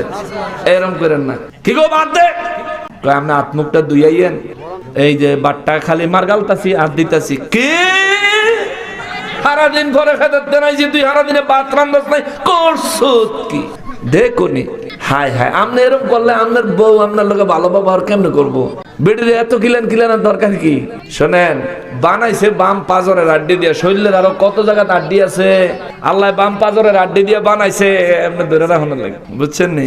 ভালোবাসবেন মেয়ে, যত বেশি ভালোবাসবেন তত লাভ। ভালোবাসা ইবাদত। স্বামী স্ত্রীর সুসম্পর্ক, একজনের প্রতি আরেকজনের সুন্দর কথা, ভালোবাসার কথা, প্রেমের কথা, সবই যদি আল্লাহ এবং তার রাসূলের সন্তুষ্টির চিন্তা করে নিয়ত করে আপনি বলে থাকেন, এটা ইবাদত হবে। জোরে কন্যা সুবহানাল্লাহ। আর যদি বলে ইন্ডিয়ান নায়িকার দিকে আল্লাহর নাম লইয়া চাইলেন, আমাদের দেশের হুজুরে কই ওই নায়িকার দিকে আল্লাহর নাম লইয়া চাইতো, ওরে পিছা মারা বাদাইব না। ইন্ডিয়ান নায়িকার দিকে আপনি যদি আল্লাহর নাম লইয়া চান, তাহলে জান্নাতের হুর, জান্নাত তো দূরে থাক, জাহান্নাম বাসীর সুদ্ধা কিল খাওয়া লাগবে আপনার। জাহান্নামে ফেরেশতা তো কিলাইবো, আগুনে তো জ্বালাইবো, জাহান্নামের ভিতরে আরো যারা থাকবে হারা গো, কি রে তুই না হুজুর আসলি? ঠিক রে, চিনি চিনি লাগে রে, আমির হামজা না ধর, ঠিক কিনা বলেন? ধৈর্য রাখুন না, কারণ কোরআন শরীফের মধ্যে আছে, জাহান্নামে যখন যেই মানুষগুলো এই সব মানুষের কথা শুনে পথভ্রষ্ট হইয়া জাহান্নামী হবে, তারা সেদিন আল্লাহর কাছে কইবে, আল্লাহ আজকে তো জাহান্নামীকে কোনো দাম নাই জানি, ওই তবু আমরা কই যাদের কারণে আমরা গোমরা হইছি, যাদের কথার শোনার কারণে মানার কারণে আজ আমাদের পরিণতি এত খারাপ হইছে, আল্লাহ হেগরে একটু আইনা দেন, আগে হেগরে বানাইও, এরপরে জাহান্নামে যাব, কিনা বলে? এটা কোরআন শরীফের কথা, আল্লাহ কোরআনে আছে, সুস্পষ্ট বর্ণনা আছে। কি আজব ব্যাপার, হুজুর হেমিয়া বলে, হুজুর হেমিয়া বাংলাদেশের সিনেমার নায়িকা ব্যক্তি নাম জানে, পুরানা ভিডিও কতটি ফোলা হয় না বাইর করে ফেসবুকে দিচ্ছে, ও মামা হাতে কোন নায়িকারে ধুইছে না। এই জাতের হুজুর গো আসুন না, জীবনেও হেদায়েত পাইতেন না, নাম হলে খালি উড়াল দিয়েন না। চিন্তা করবেন যে আল্লাহ এবং তার রাসূল সাল্লাল্লাহু আলাইহি সাল্লাম খুশি আছেন যেই পথ ও মতে, আমি সেই পথ ও মতে যাব, সেই পথ ও মতের দায়ীদের শরণাপন্ন হব, তাইলে দুনিয়া এবং আখিরাত সার্থক হবে। কথা বলেন ঠিক কিনা? মুসলমানেরা রে, আমার প্রিয় নবীর উম্মতেরা রে, দুনিয়ায় স্বামী স্ত্রী সুসম্পর্ক বজায় রাখলে বেনিফিট হবে। যদি আপনার বিবির সাথে আপনার সম্পর্ক ভালো থাকে, হাসরের ময়দান থেকে আপনার বিবি যদি জান্নাতি হয়, আপনি যদি গুনাহগার হয়েও যান, আপনার বিবি আপনার জন্য সুপারিশ করবে।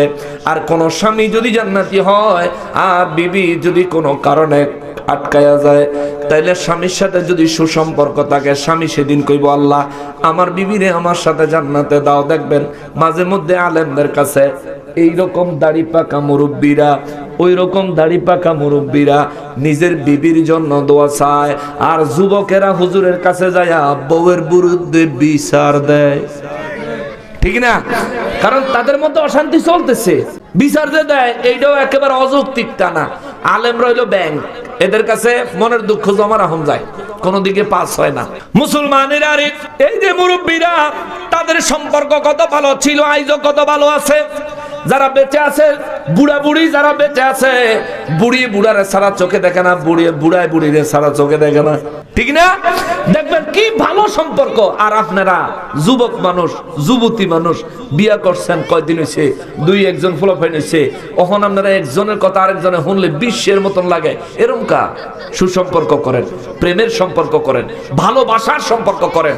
দুনিয়াতেও ফায়দা হবে, আখিরাতেও ফায়দা হবে। নবী বলেন, কোন পুরুষ মারা গেলে তার স্ত্রী যদি বলে আমার স্বামী ভালো ছিল, অন্তর থেকে যদি এই স্বীকৃতি দেয়, ওই পুরুষের কবরে নাজাত পাওয়ার সম্ভাবনা বেশি। জোরে কন্যা সুবহানাল্লাহ। কোন স্ত্রী মারা গেলে কোন স্বামী যদি বলে আমি আমার স্ত্রীর উপর সন্তুষ্ট আছি, তাইলে ওই স্ত্রীর কবরে নাজাত পাওয়ার সম্ভাবনা 80%-এরও বেশি। জোরে কন্যা সুবহানাল্লাহ। এই জন্য সুসম্পর্ক বজায় রাখবেন। রব্বুল আলামিন বলেন, জান্নাতের মধ্যে হুর দিবেন এক এক পুরুষের কয়টা। আমার ওয়াজ বুঝতেছেন? আমি আজকা আমার ওয়াজের ভিতরে আমারই মনোযোগ আনতেই পারতেছি না। আমি খুব চেষ্টা করতেছি মনোযোগ আনতে, কিন্তু আমি মনোযোগ আনতেই পারতেছি না, কেন জানি না। আইলাম ভালো মানুষ, কিন্তু কেন জানি না। আর এদিকে বিশেষ করে সাইড নয়েজটা বেশি হইতেছে। আমি তো সাইড নয়েজ পছন্দ করি না। আমি কোরআন শরীফ থেকে কথা বলতেছি, কোন জায়গায় হয়তো আনন্দের সাথে বলতেছি, কোন জায়গায় আক্ষেপের সাথে বলতেছি, কিন্তু এগুলো আল্লাহর কথা, এগুলো আমার কথা না, এগুলো আল্লাহর কথা। খুদ রব্বুল আলামিন বলেন, এক পুরুষের 72টা হুর দিব, 72 হুরের লিডার হইব দুনিয়ার স্ত্রী। দুনিয়ায় যিনি আপনার বিবি হবেন, ইনি হবেন লিডার। এবং ওই জায়গায় আল্লাহ পুরুষের এবং নারীদেরকে এবং হুরদেরকে যৌবন দিবেন। যৌবনটা এমন হবে, এটা কখনো শেষ হইতো না। সুবহানাল্লাহ, জোরে কন্যা সুবহানাল্লাহ। এই জায়গা তার কলিকাতা হারবালের ওষুধ খাওয়ানো লাগবে না। বিভিন্ন হারবালের সাইনবোর্ড দেখেন না, ওই জায়গায় কোনো হারবাল টারবালের কারবার নাই। সেই জায়গায় আপনি চিরকুমার, চির যুবক, এবং আপনার বিবি চির যুবতী। আর হুরেরা তো সৃষ্টি হয়েছে যুবতী, আছেও যুবতী। জোরে কন্যা সুবহানাল্লাহ। রব্বুল আলামিন এরপরে বলেন, জাযাম বিমা কানু ইয়ামালুন। জোরে বলেন আল্লাহু আকবার। রব্বুল আলামিন বলেন, জাযা, এটাই হলো পুরস্কার, এটাই হলো পুরস্কার। আম বিমা কানু ইয়ামালুন। দুনিয়ার জমিনে তোমরা যে নেক নেক আমল করেছো, ভালো ভালো কাজ করেছো, আমি আল্লাহ সন্তুষ্টির কাজ করেছো, আমার হাবিবুল্লাহ রহমাতুল লিল আলামিনের সাথে সুসম্পর্ক বজায় রেখেছো, মহান রব্বুল আলামিন বলেন, আমি আল্লাহর পক্ষ থেকে এটাই তোমাদের জন্য পুরস্কার, এটাই তোমাদের জন্য পুরস্কার। ওই জান্নাতটা হবে এমন, আল্লাহ কয়, লা ইয়াসমাউনা ফিহা লাগওয়া ওয়ালা তাসীমা। ওই জান্নাতে কখনোই কোনো মন্দ কথা শুনবা না। সুবহানাল্লাহ। কোনো মন্দ কথা হবে না, কেউ কাউরে গালি দিবে না, কেউ কারো উপর রাগান্বিত হবে না, কেউ কারো উপর অসন্তুষ্ট হবে না, কেউ কারো গীবত করবে না, কেউ কারো সমালোচনা করবে না, কেউ মন্দ, কে মন্দ, কে মন্দ, এই ধরনের কোনো আলাপ আলোচনায় জান্নাতে হবে না। এমনকি আল্লাহ বলেন, তাসীমা, জান্নাতে যারা থাকবে তাদের দ্বারা কোনো পাপের কাজ সংগঠিত হবে না। চিৎকার দিয়া বলেন সুবহানাল্লাহ। জান্নাতে গেলে কারো বিরুদ্ধে গীবত চলবো, চলবো। হেফাজত করবেন কে? জোরে বলেন কে? যদি আপনি দুনিয়ায় গীবত থেকে হেফাজতে থাকতে পারেন, যদি দুনিয়ায় আপনি পরের গীবত করার চাইতে হেফাজতে থাকতে পারেন। আমাদের সমাজে গীবত হয়নি, দুনিয়ার সব খারাপ, শুধু আমি বলা। কিছু মানুষ আছে দেখবেন সকালবেলা ফজরের নামাজ পড়ে না, মুখ আদোয়া বেরাস করতে করতে চা দোহানো যায়। আমি কিছু সিম্পটম বলে দেই, ফজরের নামাজ পড়ে নাই, মুখ আদোয়া ব্রাশ করতে করতে চা দোহানো যায়। চা দোহানো যাইয়া চা দোকানদারের দোকানের পানি দিয়ে কুলি করে, কইরাই দোকানদারের থেকে চা লয়, বিস্কুট লয়, খাওয়া শুরু করে আউযুবিল্লাহ, একেবারে শুরুতেই শুরু করে অমুক বাইত কালকে এই হয়েছে, ঠিক কিনা? এই শুরু করলো আলাপ, সারা গ্রামের আলাপ, অমুক বাইত, অমুক মহিলা, অমুকের বউ, অমুকের জি, অমুকের ফুত, অমুকে অমুকে। দুনিয়া সব খারাপ, তে খুব বালা। নিজের পিছন নয়মন গু, আরেকজনের পিছন দিয়ে দো। গীবত থেকে বেঁচে থাকবেন। এখন গীবতের কথা কইলে বাতিল ফেরকা যারা আছে তারা হয়তো বা আমাদেরকে কইবা, আপনারা যে বিভিন্ন আলেম ওলামার বিরুদ্ধে কথা বলেন। ওমা, আলিম ওলামা যদি কোরআন সুন্নাহ বিদ্বেষী কথা বলে তাইলে তার প্রতিবাদ করা এটা আমার ইমানি দায়িত্ব, ঠিক কিনা বলেন? প্রত্যেকটা আলেমের ইমানি দায়িত্ব। কেন? কোন আলেম যদি কোরআন সুন্নাহ বিদ্বেষী কথা বলে, এই কথার প্রতিবাদ যদি কেউ না করে, সাধারণ মানুষ মনে করব এটাই সঠিক, ঠিক না? যখনই প্রতিবাদ আসে তখনই সাধারণ মানুষ হক বাতিল, সঠিক এবং ভুল বুঝার সুযোগ পায়। কথা বলেন ঠিক কিনা? এটা গীবত না। যারা মাযহাবকে মানে না, কোন মাযহাব? যেটা হক মাযহাব, সঠিক মাযহাব, অর্থাৎ আল্লাহ এবং তার রাসূলের সন্তুষ্টির উপর জীবন যাপন করা, এটাই মাযহাব। আমরা তো মনে করি হানাফি, মালিকি, শাফি, হাম্বলি এই মাযহাব না, ওগুলো তো মাযহাব আছেই, কিন্তু বদ মাযহাবী ব্যক্তি যিনি, বদ মাযহাবী অর্থাৎ সে এমন একটা পথ অবলম্বন করে যে পথটা খারাপ। যেমন আমাদের দেশে এক জাতের হুজুর আছে, নবীর ইজ্জতে আঘাত করে শুধু বক্তব্য দেয়, এই নবীর সম্মানে আঘাত করে শুধু বক্তব্য দেয়। যেমন ইদানিং কালে ফেসবুক একটা জিনিস খুব দেখা যায়, এক হুজুর নবীর কইছে কাউবয়, যারা কনা নাউজুবিল্লাহ, নবীজিকে সে বলেছে রাখাল। এখন আমরা এটার প্রতিবাদ করেছি, আমরা তার গীবত করি নাই। তার গীবত হইতো যদি তার ব্যক্তিগত কোনো বিষয় নিয়ে আলোচনা করতাম, এমন বিষয় যেটা দুনিয়ার সামাজিক বিষয়, এইসব বিষয় নিয়ে আলোচনা করতাম যে আলোচনা শুনলে ওনার মনক্ষুণ্ণ হবে, তাইলে গীবত হইতো। আমরা তো উনি একটা ভুল ফতোয়া দিছেন, ভুল ব্যাখ্যা দিছেন, ভুল কথা বলছেন, ভুল কথাটাকে শুধরানোর জন্য চেষ্টা করেছি, এটারে গীবত কয় না। অতএব যারা আলেমদের বিরোধিতা করে আমরা যে বক্তব্যগুলি দেই, আর হাদিস শরীফে আসছে আলেমদের বিরোধিতাও রহমত। সুবহানাল্লাহ কোন এক আলেম আরেক আলেমের বিরোধিতা করে, এটাও রহমত। এর মাধ্যমে সঠিক ফয়সালা বের হয়ে আসে। জোরে কন্যা সুবহানাল্লাহ। আমি শেষ করে দিতেছি, তবে দুনিয়াতে গীবত থেকে বেঁচে থাকবেন। গীবত এমন একটা গুনাহের কাজ, এমন একটা গুনাহের কাজ, আপন ভাইয়ের গোশত খাওয়ার মতো। নাউজুবিল্লাহ বলেন। রব্বুল আলামিন বলেন, লা ইয়াসমাউনা ফিহা লাগওয়া ওয়ালা তাসীমা।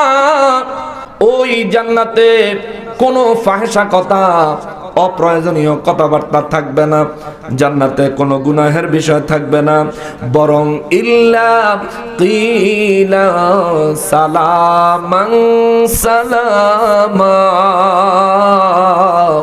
আমার রব্বুল ইজ্জত বলেন, জান্নাতে শুধু সালাম আর সালাম, শান্তি আর শান্তি। জোরে কন্যা সুবহানাল্লাহ। জান্নাতের সালাম সম্পর্কে সাহাবায়ে কেরাম আমার নূর নবী রাহমাতুল লিল আলামিনকে জিজ্ঞেস করলেন, নবী গো, জান্নাতের সালাম বলতে আমার আল্লাহ কি বুঝিয়েছেন? আমার নবী রাহমাতুল লিল আলামিন বলেন, শোনো, জান্নাতের সালাম বলতে আল্লাহ জান্নাতীদেরকে যেই ফেরেশতারা জান্নাতীদের সঙ্গে জান্নাতের দিকে যাবে, যেই ফেরেশতারা জান্নাতীদেরকে জান্নাতের দিকে নিয়ে যাবে, ওই ফেরেশতারা জান্নাতীদেরকে স্লোগান দিতে দিতে নতুন জামাইয়ের মতো সম্মান দিতে দিতে জান্নাতের দিকে নিয়ে যাবে। সুবহানাল্লাহ। 2 নম্বরে নবী বলেন, জান্নাতের ভিতরে এক জান্নাতি আরেক জান্নাতীরে দেখলে সালাম দিবে। আল্লাহু আকবার। আমরা মুসলমান হইছি, এক মুসলমান আর এক মুসলমানদের সালাম দেই না, ঠিক না? মুরব্বীরা আশা তাহে ফলাফাইনে সালাম দিব। আফসোসের ব্যাপার, নবী রাহমাতুল লিল আলামিন দু জাহানের বাদশা হয়ে সব সময় আগে আগে সালাম দিয়ে দিতেন। সুবহানাল্লাহ। বাচ্চাদেরকে নবী আগে সালাম দিতেন, বাচ্চাদেরকে নবী আগে সালাম দিতেন। যেই বাচ্চা নবীজির সালামের জবাব সুন্দর করে দিতেন, নবীজির পকেট মোবারকে সব সময় খেজুর মোবারক রাখার চেষ্টা করতেন। যেই বাচ্চা আমার নূর নবী রাহমাতুল লিল আলামিনের সালামের জবাবে হাসতেন কিংবা সালামের জবাব সুন্দর করে দিতেন, আমার নবী ওই যুবকের হাতে একটা হাদিয়া ধরিয়ে দিতেন। সুবহানাল্লাহ। জোরে কন্যা সুবহানাল্লাহ। এর মধ্যে যদি কোনো বাচ্চা আয়েশা যদি নবীজিকে আগে সালাম দিয়ে দিত, ওই যারে নবী সালাম দিয়েছেন তারে যেই পরিমাণে দিতেন, যে সালাম দিছে তার একটু বেশি দিতেন। সুবহানাল্লাহ বলেন। এখন এই বাচ্চা কয়, হুজুর আপনি আমারে কম দিলেন, ওই বাচ্চা কয়, মাশাআল্লাহ দয়াল নবী আমারে বেশি দিছেন। এখন এই বাচ্চাকে হুজুর আমারে যে কম দিলেন। নবী তখন বাচ্চাদেরকে বলতেন, আপনি যদি সালাম দেন আপনাকেও তার মতো দিব। বাচ্চা মানুষ তো সঙ্গে সঙ্গে নবীর সালাম দিত। সুবহানাল্লাহ। আমার নবী আবার তারে পুনরায় খেজুর দিতেন, আবার বাচ্চারা সালামের প্রতিযোগিতা লাগা যাইত, আমার নবীর সালাম দিতেন। কথাটা কেন তুলে আনলাম? মুরব্বীরা বাচ্চাদেরকে, যুবকদেরকে, পোলাপাইনেরে সালাম দিয়েন, তাইলে দেখবেন পোলাপাইনে আপনারা দেখলে সালাম দিব। জীবনে একবার যদি আমাদের যুবকদেরকে কোনো মুরব্বী দেখলে সালাম দেয়, এই যুবক দেখবেন অন্য কাউরে সালাম দেখ বা না দেখ, এই মুরব্বীরে দেখা মাত্র আগে আগে সালাম দিয়ে দিব। ঠিক না? চিন্তা করবো, এই মুরব্বীরে যদি আমি সালাম না দেই, মুরব্বী আমরা সালাম দিয়ে লাইব। অতএব মুরব্বী যখন যুবকরে সালাম দেয়, যুবক সালামের জবাব নিতে ইতস্ত বোধ করে, সালামটা আমারই দেওয়া আগে উচিত ছিল, কিন্তু মুরব্বী আমারে দিল, পরের বার আর এরকম যেন না হয়। তার মাইন্ড এটা সেট হয়ে যাবে। আমরা কেন মুরব্বী ওই আশায় থাকি? কিছু মুরব্বী আছে এমন, মানে এমন ভাবে ফলাফল চাইতে লইলে ছায়াতে এমন হয় যেন হে সালামে করে ফাউল না তার। ঠিক না? একেবারে সব এমন করে ছায়াতে কিছু ফলাফল মনে মনে কয়, খালি বুড়া দেখে নাইলে কন্যা হতে লাইলে বলে। ওই দেখেন দুঃখ, আহারে ইমাম সাহেবরে বলে সালাম দেয় না। যারা ইসলামী শরীয়ত বলে সমাজের বাদশা ইমাম, আর আমরা তো এটা সমাজের একেবারে কম দামি লোক বানাইছি। সিরাজগঞ্জ সেদিন মাহফিল গিয়ে এক ইমাম সাহেবরে জিজ্ঞেস বেতন কত, কয় মাত্র 2500 বলে ডেইলি 100 করে দিল তো 2500 টাকা, 3000 টাকা হয়। 2500 টাকা কেমন হয়েছে? একজন মানুষ যদি এই ডেইলি 3 বেলা ভাত খাবার খায়, তাও তো তার 4500 5000 টাকা লাগবে যদি একেবারে ভর্তা দিয়ে একেবারে কম দামি দেখায়, তাই না বাবা? সকালের নাস্তা ধরেন 30 টাকা, দুপুরে ধরেন না একেবারে কম দামি হোটেলে গিয়ে 60 টাকা দিয়ে ভাতটা খাইলো, রাইতেও 60 টাকা দিয়ে খাইলো, তাহলে কত হয়েছে? 150, 60 120 আর 30 150। তো এই 150 টাকা এক মাসে 30 দিনে কত হয়? 4500। বাটার বেতন দেয় 25। আচ্ছা, এটা তো শুধু সিরাজগঞ্জের সমস্যা না, এটা সারা দেশেই অবস্থা, ঠিক কিনা বলেন? আর ইমাম সাহেব যদি সমাজের কোনো ব্যাপারে কথা কয়, এই হুজুর যান আপনি মসজিদে যান, ঠিক না? অথচ উচিত ছিল সমাজের মাতবররা, সর্দাররা ইমাম সাহেবের প্রত্যেকটা বিচারে উপস্থিত রাখবে। ইমাম সাহেব বিচারে বসবে, সমাজের মাতবররা সব বিচারের ঘটনা শোনার পরে ইমাম সাহেবরে নিয়ে পরামর্শ করবে, হুজুর আপনি বলেন এই পরিস্থিতিতে কি করা যায়। ইমাম সাহেব যেই ফয়সালা দিবেন কোরআন সুন্নাহ মোতাবেক, ওই ফয়সালা ইমাম সাহেবের মুখ দিয়ে ঘোষণা দিবে। মাতবর সর্দার যারা আছে তারা বলবে যে হ্যাঁ ইমাম সাহেব যেটা বলছে এটাই রায়, এটা মানতে হবে যদি এই সমাজে থাকতে হয়, ঠিক কিনা বলেন? কিন্তু দুঃখের ব্যাপার হলো ইমাম সাহেবরে তো কেউ দাম দেয় না, বরঞ্চ মসজিদে গিয়ে মাতবরে গিয়ে ইমাম সাহেব আমার জানাবো কই মসজিদ ঝাড়ু দেন না, জানাবো তোমার লাগাবো। এই যে বেড়া বাদশাহ হে বেড়া দমকের উপরে রাখে, এর লেগে আল্লাহ আপনাদের শেখ হাসিনার মতন সরকার দেয়, এর লেগে আপনাদের উপরে আল্লাহ জুলুম করার মতন জালিম চাপায়া দেয়, ঠিক কিনা বলেন? আমি আওয়ামী লীগ বিদ্বেষী না, আমি বিএনপি বিদ্বেষী না, আমি রাজনৈতিকভাবে কোন দলেরই বিদ্বেষী না। তবে বাস্তবতা বলি, যেই দলই ক্ষমতা তাইয়ে অহম যারা আছে, নির্যাতন তো আমাকে উপরেই চলতেছে নাকি? কথা কন না কা না? কষ্ট পাইতেছেন? 45 টাকা কেজি আলু আছিল হাসিনা যখন বাগে, মাঝখান দিয়ে 120 টাকা কেজি হয়েছে, ঠিক না? 45 টাকা যখন হয়েছে তখন আমরাই কিনা খাইছি, আমরা কিন্নই খাইছি। 120 টাকা যখন হয়েছে তখন আমরা কিন্নাই খাইছি। ক্ষমতার মধ্যে আমলারা আয়া ফকিন্নির ভূত বাদশাহী দেখাইতাছে, ফকিন্নির ভূতেরা আয়া বাদশাহী দেখাইতাছে, বাদশাহীর জায়গায় আছে, তারা বড় বাদশা হয়ে গেছে, কিন্তু আমরা ফকিরেরা ফকিরই রইছি। আমরা নির্যাতনের লোক, নির্যাতনের জায়গাতে রয়েছি। এই দল এই দল যেই দলই আসে না কেন, সব দলই আমরা মনে করো মুরগি। আমরা ডিম দিব হারা খাইবো, ডিম দেওয়া বন্ধ হয়ে গেলে জবাই করে দিয়া কেউ হইলে সসরি করে খাইবো, কেউ হইলে ফ্রাই করে খাইবো, কেউ হইলে আলু দিয়ে ঝোল করে খাইবো, কেউ হইলে ফুরাইয়া কাবাব করে খাইবো। মোট কথা হইলো আমরা হইলাম হ্যাগো ভোগের বস্তু, ঠিক কিনা বলেন? এই সমস্ত জালিমদের জুলুমের পরিস্থিতি থেকে, তবে ভালো ভালো নেতাও আছে, রাজনৈতিক ভালো ভালো ব্যক্তিও আছে, এই যারা এই ফলে গেছে দেশের হ্যাঁ ভিতরে দেশের উন্নয়ন, দেশের পক্ষের ভালো লোক ছিল। এখন যারা আছে এদের মধ্যে দেশের ভালো চায় এমন লোক আছে, কিন্তু দেখা গেছে কি 10 জনের ভিতরে একজনে ভালো চায়, 9 জনেই ভালো চায় না। তখন একজনে দেখা যায় কিছু কইরা উঠতে পারে না, এমন হয়ে যায় ব্যাপারটা। আমরা রাজনৈতিক বিষয়গুলো কথা নাই বলি, কিন্তু বিষয়টা এখানে আনলাম এই কারণে আপনি ইমামকে আপনার বাদশা হিসেবে মানতেছেন না, সমাজের নেতৃত্বের জায়গায় ইমামকে যথোপযুক্ত মূল্যায়ন করতেছেন না, এই জন্য আল্লাহ আপনার লেগে আমাদের জন্য, আপনার লোকে আমিও আছি। আবার মনে করেন যে হুজুর খালি আমরা বকলো না, আপনার লোকে আমিও আছি। আমরা আল্লাহ মহিলারে বাদশা বানায় দিছে, যে ঘরের ভিতরে থাকা ফোলাফাইন ফালবো আর ভাত তরকারি রানবো, যার কাম হইল ওইটা, ঠিক না? হ্যাঁ বানায় দিছে আমরার শাসক, অথচ আমরা করতাম তা করে শাসক। এরপরে এদের দ্বারা বিভিন্ন দল আইয়ে, যে দলে আইয়ে আমরা সবসময় নির্যাতন করে, আমরার উপর জুলুম চলে, অত্যাচার চলে। এগুলো কেন কেন? আসলে আমরা মুসলমানের চারিত্রিক যেই বৈশিষ্ট্য থাকা দরকার, আল্লাহর দরবারে আমাদের যেই গ্রহণযোগ্যতা থাকা দরকার, আমাদের হিডা নাই। তো পীর সাহেবরা দেখলে, পীর সাহেব ওলি আল্লাহদেরকে দেখলে, এই তো পীর সাহেব এনো আছে, আরো যত পীর সাহেব আছে। আমার দেশে মুসলমান 10 জন যুবক এক জায়গায় দাঁড়ায় থাকলে, সামনে দিয়ে একজন পীর সাহেব গেলে, এই 10 জনের ভিতরে কেউ পীর সাহেবের সালাম দেয় মহব্বত করে, আর কেউ কেউ ভণ্ড কি সালাম দেয়, ঠিক কিনা বলে? অথচ এই যুবক কিন্তু ভণ্ড শব্দের ব্যাখ্যাও জানে না, সে এটা বলে কেন? সে কোনো না কোনো কারো কাছ থেকে এটা শিখছে। এই জায়গায় আমাদের চারিত্রিক অবক্ষয় হয়েছে, ধর্মীয় ভাবে এই জায়গায় আমাদের চরিত্র অবক্ষয় হয়েছে, যার কারণে আমাদের জন্য এখন তো দেশ মোটামুটি অভিভাবক হারা। চুরি হইতেছে, দেখেন না কেউ নাই, ডাহাতি হইতেছে, দেখেন না কেউ নাই, একজনের সম্পদ আরেকজনে জোর করে বুক দখল করতেছে, এটা দেখেন না কেউ নাই। তবে মনে রাখবেন, একজন দেখতেছেন, তিনি কে? তার দরবারে হিসাব দেওয়াই লাগবে, হাসরে তার সামনে দাঁড়ানোই লাগবে, কবরে সুয়ালের জবাব দিতেই হবে, সুয়ালের জবাব।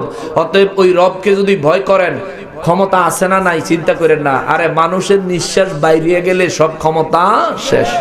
ওরে আজকে তোমার এত নাম, কালেলে আখিরি ঘুম, সব ক্ষমতা হারিয়ে যাবে, নামের আগে লিখবে তোমায় মরহুম। ওরে জনাব থেকে মরহুম হতে, ওরে জনাব থেকে মরহুম হতে 1 সেকেন্ড লাগে না। দুনিয়া তো দূরের কথা, আমিও আমার না, দুনিয়া তো দূরের কথা, তুমিও তোমার না। দুনিয়া দুনিয়া বলে কর কিসের ভাবনা, দুনিয়া দুনিয়া বলে কর কিসের ভাবনা।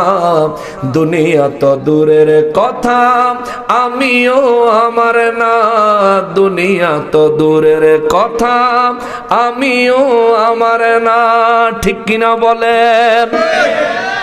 ওরে কত সম্পদ করছো কামাই, আমার বলে, সব সম্পদ ছেড়ে একদিন যেতে হবে চলে, ঠিক কিনা? তাহলে আমার কই লাভ কি? এত ভোগ, এত দখলবাজি, চাঁদাবাজি, এই সেই দরকারটা কি? ওরে কত সম্পদ করছো কামাই, আমার বলে, সব সম্পদ ছেড়ে একদিন যেতে হবে চলে। ওরে মরণ কিন্তু আসবেই একদিন, ওরে মরণ কিন্তু আসবেই একদিন, না করলেও কামনা। দুনিয়া তো দূরের কথা, আমিও আমার না, দুনিয়া তো দূরের কথা, আমিও আমার না, ঠিক কিনা বলেন? অতএব বাহাদুরি করে এত সম্পদ জড়ায় কোনো লাভ নাই। ফকির মারা গেলে কবরের জায়গা যদ্দূর, ফকির মারা গেলে কাফনের কাপড় যদ্দূর, আপনি আমির মারা গেলে তদ্দূর, ঠিক কিনা বলেন? বেশি নেওয়ার কোনো সুযোগ। বলছিলাম সালামের কথা, কিলা দুখুলু সালামান ইল্লা কিলান সালামান সালামা। রব্বুল আলামিন বলেন জান্নাতের মধ্যে সালাম দিবে, এক জান্নাতি আরেক জান্নাতিকে সালাম দিবে। সুবহানাল্লাহ। জান্নাতের ভিতরে নামাজের ইবাদত থাকতো না, রোজার ইবাদত থাকতো না, হজ যাকাতের ইবাদত জান্নাতের ভিতরে থাকতো না। কিন্তু জান্নাতের মধ্যে একটা রীতি থাকবে, একটা ইবাদত থাকবে, একটা সিস্টেম থাকবে, একটা প্রথা থাকবে। যদিও সেই জায়গায় ওইটারে ইবাদত হিসেবে ধরা যাবে না, সেখানে ন্যায় নাই, গুনাহ নাই, গুনার কোনো ব্যাপার নাই। ওয়ালা তাসিমা, আল্লাহ বলেন সেখানে কোনো গুনাহের কাজ করার কোনো সুযোগ নাই, কোনো গুনাহ নাই। কিন্তু সালাম একটা প্রথা সেখানে থাকবে। এই জন্য আমার নবী বলেন আউয়ালু মা আমার নবী রাহমাতুল্লিল আলামিন বলেন, যে ব্যক্তি দুনিয়াতে আগে আগে সালাম দেয় এই ব্যক্তির ভিতর থেকে আল্লাহ অহংকার দূর করে দেয়। সুবহানাল্লাহ, জোরে কন্যা সুবহানাল্লাহ। আল বাদি বিস সালামি বারিউম মিনাল কিবর। আমার নবী বলেন, যে আগে আগে মানুষকে দেখলেই সালাম দেয় তার অন্তর থেকে আল্লাহ অহংকার দূর করে দেয়। অহংকারটা কি? অহংকার হলো এমন এক জিনিস, যেই জিনিস কারো অন্তরে থাকলে এই অহংকারে তার নেক আমলগুলো ধ্বংস করে দেয়। নাউজুবিল্লাহ, জোরে বলেন নাউজুবিল্লাহ। যার ভিতরে অহংকার আছে সে সারা জীবন যত নেক আমল করছে তার এই অহংকারেই তার নেক আমলগুলো আস্তে আস্তে বরবাদ করে দিবে। অহংকারগুলো, এই অহংকারে নেক আমলগুলো বরবাদ করে দিবে। আর এই অহংকার একটা ভাইরাস, এমন একটা ভাইরাস যেটা নেক আমল ধ্বংস করে দেয়। আর এই অহংকারকে ধ্বংস করার একমাত্র হাতিয়ার হলো আগে আগে সালাম দেওয়া। জোরে কন্যা সুবহানাল্লাহ। নবী বলেন, আগে আগে সালাম দিলে অন্তর থেকে অহংকার দূর করে দিবেন কে? আল্লাহ। জান্নাতে একজন জান্নাতি আরেকজন জান্নাতীকে সালাম দিবে, ফেরেশতা জান্নাতীদেরকে সালাম দিবে, খুদ রব্বুল আলামিন কুদরতি ভাবে প্রতিদিন জান্নাতবাসীদের জন্য সালাম পাঠাবে। সুবহানাল্লাহ, আওয়াজ হবে সালামের। সুবহানাল্লাহ কন্যা। জান্নাতের ভিতরে আওয়াজ হবে সালামের। যেমন আমার মা বোনেরা, আপনার এনা মহিলাদের জন্য ব্যবস্থা করছে বয়ান শোনার। মা বোনেরা বয়ান শুনতেছে না? মনে হয় প্রজেক্টর আছে, প্রজেক্টরে দেখতেছে। যদি প্রজেক্টর না থাকতো তাহলে মা বোনেরা তো শুধু ওয়াজের আওয়াজ শুনতো, তাই না? কিন্তু আমারে দেখতো না। প্রজেক্টর থাকা এটা নি, আচ্ছা, প্রজেক্টর থাকাতে মা বোনেরা হয়তো আমারে দেখতেছে, কিন্তু রব্বুল ইজ্জাত সেদিন জান্নাতীদের সাথে দেখা দিবেন সেটা ভিন্ন কথা। কিন্তু প্রতিদিন জান্নাতে আল্লাহ তাআলা সালাম পাঠাইবেন। আমার নবী বলেছেন, জোরে কন্যা সুবহানাল্লাহ। পিতা সন্তানকে সালাম দিবেন, স্বামী স্ত্রীকে সালাম দিবেন, সন্তান তুমি তোমার পিতাকে সালাম দিবা, তুমি তোমার মাকে বাবাকে সালাম দিবা, স্বামীকে স্ত্রীরা সালাম দিবেন। আমার মা বোনেরা যারা শুনছেন, ঘরের মধ্যে সালামের প্রথা, সালামের প্রচলন করবেন। একজনের ঘরে আরেকজন অনুমতি ছাড়া প্রবেশ করবেন না। ছেলের ঘরে মা বাবার অনুমতি ছাড়া ঢুকবেন না। মা বাবার ঘরে ছেলে কিংবা মেয়ে সন্তান অনুমতি ছাড়া ঢুকবা না। নবীজি রাহমাতুল্লাহ আলামিন এই হাদিস বয়ান করার পরে এক সাহাবীকে, হুজুর আমার মায়ের ঘরে ঢুকতেও কি আমি অনুমতি নিতে হবে? আমার নবী বলেছেন, তুমি কি তোমার মাকে উলঙ্গ দেখতে চাও? সাহাবী বলেন, জি না হুজুর, এটা কখনোই না। নবীজি রাহমাতুল্লাহ আলামিন বলেন, শোনো, নিজের ঘরে মানুষ যখন থাকে সব সময় একরকম থাকে না। তখন তুমি তোমার মায়ের ঘরে প্রবেশ করলে, বাবার ঘরে প্রবেশ করলে আগের থেকে তুমি তাদের কাছ থেকে অনুমতি নিবা। সাহাবায়ে কেরাম বলেন, হুজুর অনুমতি কেমনে নিব? নবীজি বললেন, দরজার বাইরের থেকে সালাম দিবা। জোরে কন্যা সুবহানাল্লাহ। এই ধরনের প্রথা, এই ধরনের নিয়ম যদি আমাদের ঘরে চালু হয়, এই ঘরের সন্তানগুলো বেনামাজি হতে পারে না। এই ঘরের সন্তানগুলো মা বাবার অবাধ্য হতে পারে না। এই ঘরের সন্তানগুলো মানুষের মাইয়া অফিসে এই 14 ফেব্রুয়ারি এলে হুন্ডালিয়ে ঘুরার সুযোগ থাকে না। এমন হতে পারে না। বাজে কাজ করতে পারে না। এই ধরনের সন্তানের দ্বারা মা বাবার ইজ্জত যাইতে পারে না। এই ধরনের সন্তান থেকে মা বাবা নিরাশ হতে পারে না। এই ধরনের সন্তান, এই ধরনের আদব যদি কোনো সন্তানকে শিক্ষা দেওয়া হয়, এই সন্তান নামাজি হবে, সমাজি হবে, সম্মানী হবে, সুশিক্ষিত হবে। কথা বলেন ঠিক কিনা? আর পরিশেষে সবচেয়ে বড় বিষয় হলো ঈমানের সাথে দুনিয়া থেকে বিদায় হবে। আল্লাহ তাআলা আমাদের সন্তানগুলোকে ঈমানি তালিম দেওয়ার তৌফিক দান করেন। সবাই পড়ি আমিন। আমি আলোচনা আরো দীর্ঘ করতাম, কিন্তু সময় সংকীর্ণ, এখন আর দীর্ঘ করতে পারবো না, সামনে যাব না। তো মোটামুটি জান্নাত পর্যন্ত আপনাদেরকে নিয়ে সালাম কালাম দিয়া জান্নাতের মধ্যে আপনাদেরকে বহাল করে দিছি। এখন বাবা আমাদের কাজ কি? আমাদের কাজ হইল শুধু গুনার কাজ না করা। এই একটাই কাজ। জান্নাতে যাওয়ার অনেক সহজ। আপনি যদি চান আপনি জান্নাতে যাইবেন, জীবনেও কারো লগে কিলাকিলি করার লাগবে না। শুধু মানুষের মারামারিতে বাঁচা থাকবেন, ঝগড়ার থেকে বেঁচে থাকবেন। কেউ ঝগড়া করতে চাইলেও আপনি করেন না, কেউ মারামারি লাগতে চাইলেও আপনি লাগবেন না, কেউ আপনারা গালি দিলেও আপনি গালি দিয়েন, কেউ আপনারা খারাপ বললে আপনি খারাপ বললেন না। আপনি 5 ওয়াক্ত নামাজ পড়েন, কোন একজন ওলি আল্লাহর দামান ধরেন। আমার যুবক ভাইদেরকে লক্ষ্য করে বিশেষ করে বলি, যুবক ভাই যারা আছো, ওলি আল্লাহর দামান ধরবা। দুনিয়ায় আসার একটা সময় সীমা আছে, কিন্তু যাওয়ার কোন নির্ধারিত তারিখ কারো জানা নাই। অতএব যুবকরাও মারা যায়, বৃদ্ধরাও মারা যায়। মুরিদ হয়ে যাইবা, বায়াত হয়ে যাইবা একজন হক্কানি রব্বানি পীর মাশায়েখ দেখে। আর অনেক মুরব্বী আছেন এখনো বায়াত হন নাই। আপনি মরলে কার পরিচয় দিবেন? দুনিয়াতে যেখানেই যান জিজ্ঞেস করে আপনার বাড়ি কোথায়, অমুক জায়গায়। যদি আপনার এলাকাটা চিনে তাহলে কবে আপনার বাবার নাম কি? আর হাসরের ময়দানে জিজ্ঞেস তোমার পীরের নাম কি? হাসরের ময়দানে পীরের নাম জিজ্ঞেস করবো। অর্থাৎ আপনি কার কাছে বায়াত হয়েছেন তার কথা জিজ্ঞেস করবে। এবং আপনার পীর যেন হক্কানি রব্বানি হয়, এটা খেয়াল রাখবেন, এটা খেয়াল রেখে বায়াত হয়ে যাবেন। বায়াত হওয়া জরুরি, বায়াত হওয়া জরুরি, বায়াত হওয়া জরুরি। অনেকে বলে মা বাবা থাকলে মুরিদ হওয়া লাগে না, এটা ভুল কথা। মা বাবার পার্ট আর মুরিদের পার্ট এক পার্ট না, এটা দুই জিনিস, দুই জায়গার দুই জিনিস। মা বাবার সাথে সন্তান হিসেবে উত্তম আচরণ করবেন, পীর মাশায়েখের সাথে। এই জন্য আমি বলি সবসময় চারটা জিনিস হাসিল করেন: আল্লাহর ভয়, নবীর মহব্বত, ওলি আল্লাহর সোহবত, মা বাবার খেদমত। মা বাবার খেদমত আপনি নিজের থেকে করবেন, আর ওলি আল্লাহর সোহবত হাসিল করে আপনি ওলি আল্লাহর কাছ থেকে শিখবেন নবীকে কিভাবে মহব্বত করতে হয়। নবীর মহব্বত এবং আল্লাহর ভয়, এই দুই জিনিস আপনাকে শিখাবেন ওলি আল্লাহ। আল্লাহর ভয়, নবীর মহব্বত, এই দুই জিনিস হাতে কলমে শিখাইবেন ওলি আল্লাহ। আর মা বাবার খেদমত করলে আপনার প্রত্যেকটা স্তর দিনে দিনে দিনে দিনে রুহানি জগতে, ইলমে মারিফাতের জগতে আপনার রুহানি উন্নতি হতেই থাকবে, হতেই থাকবে। এক সময় দেখবেন আপনার অন্তর চক্ষু এমন ভাবে খুলে যাবে, অষ্টগ্রামে চোখ বন্ধ করে বসে আছেন আর শাহজিমের খবর নিতে পারবেন। সুবহানাল্লাহ। ওয়া মা আলাইনা ইল্লাল বালাগ। আমার জন্য দোয়া করবেন, রাজি আছেন?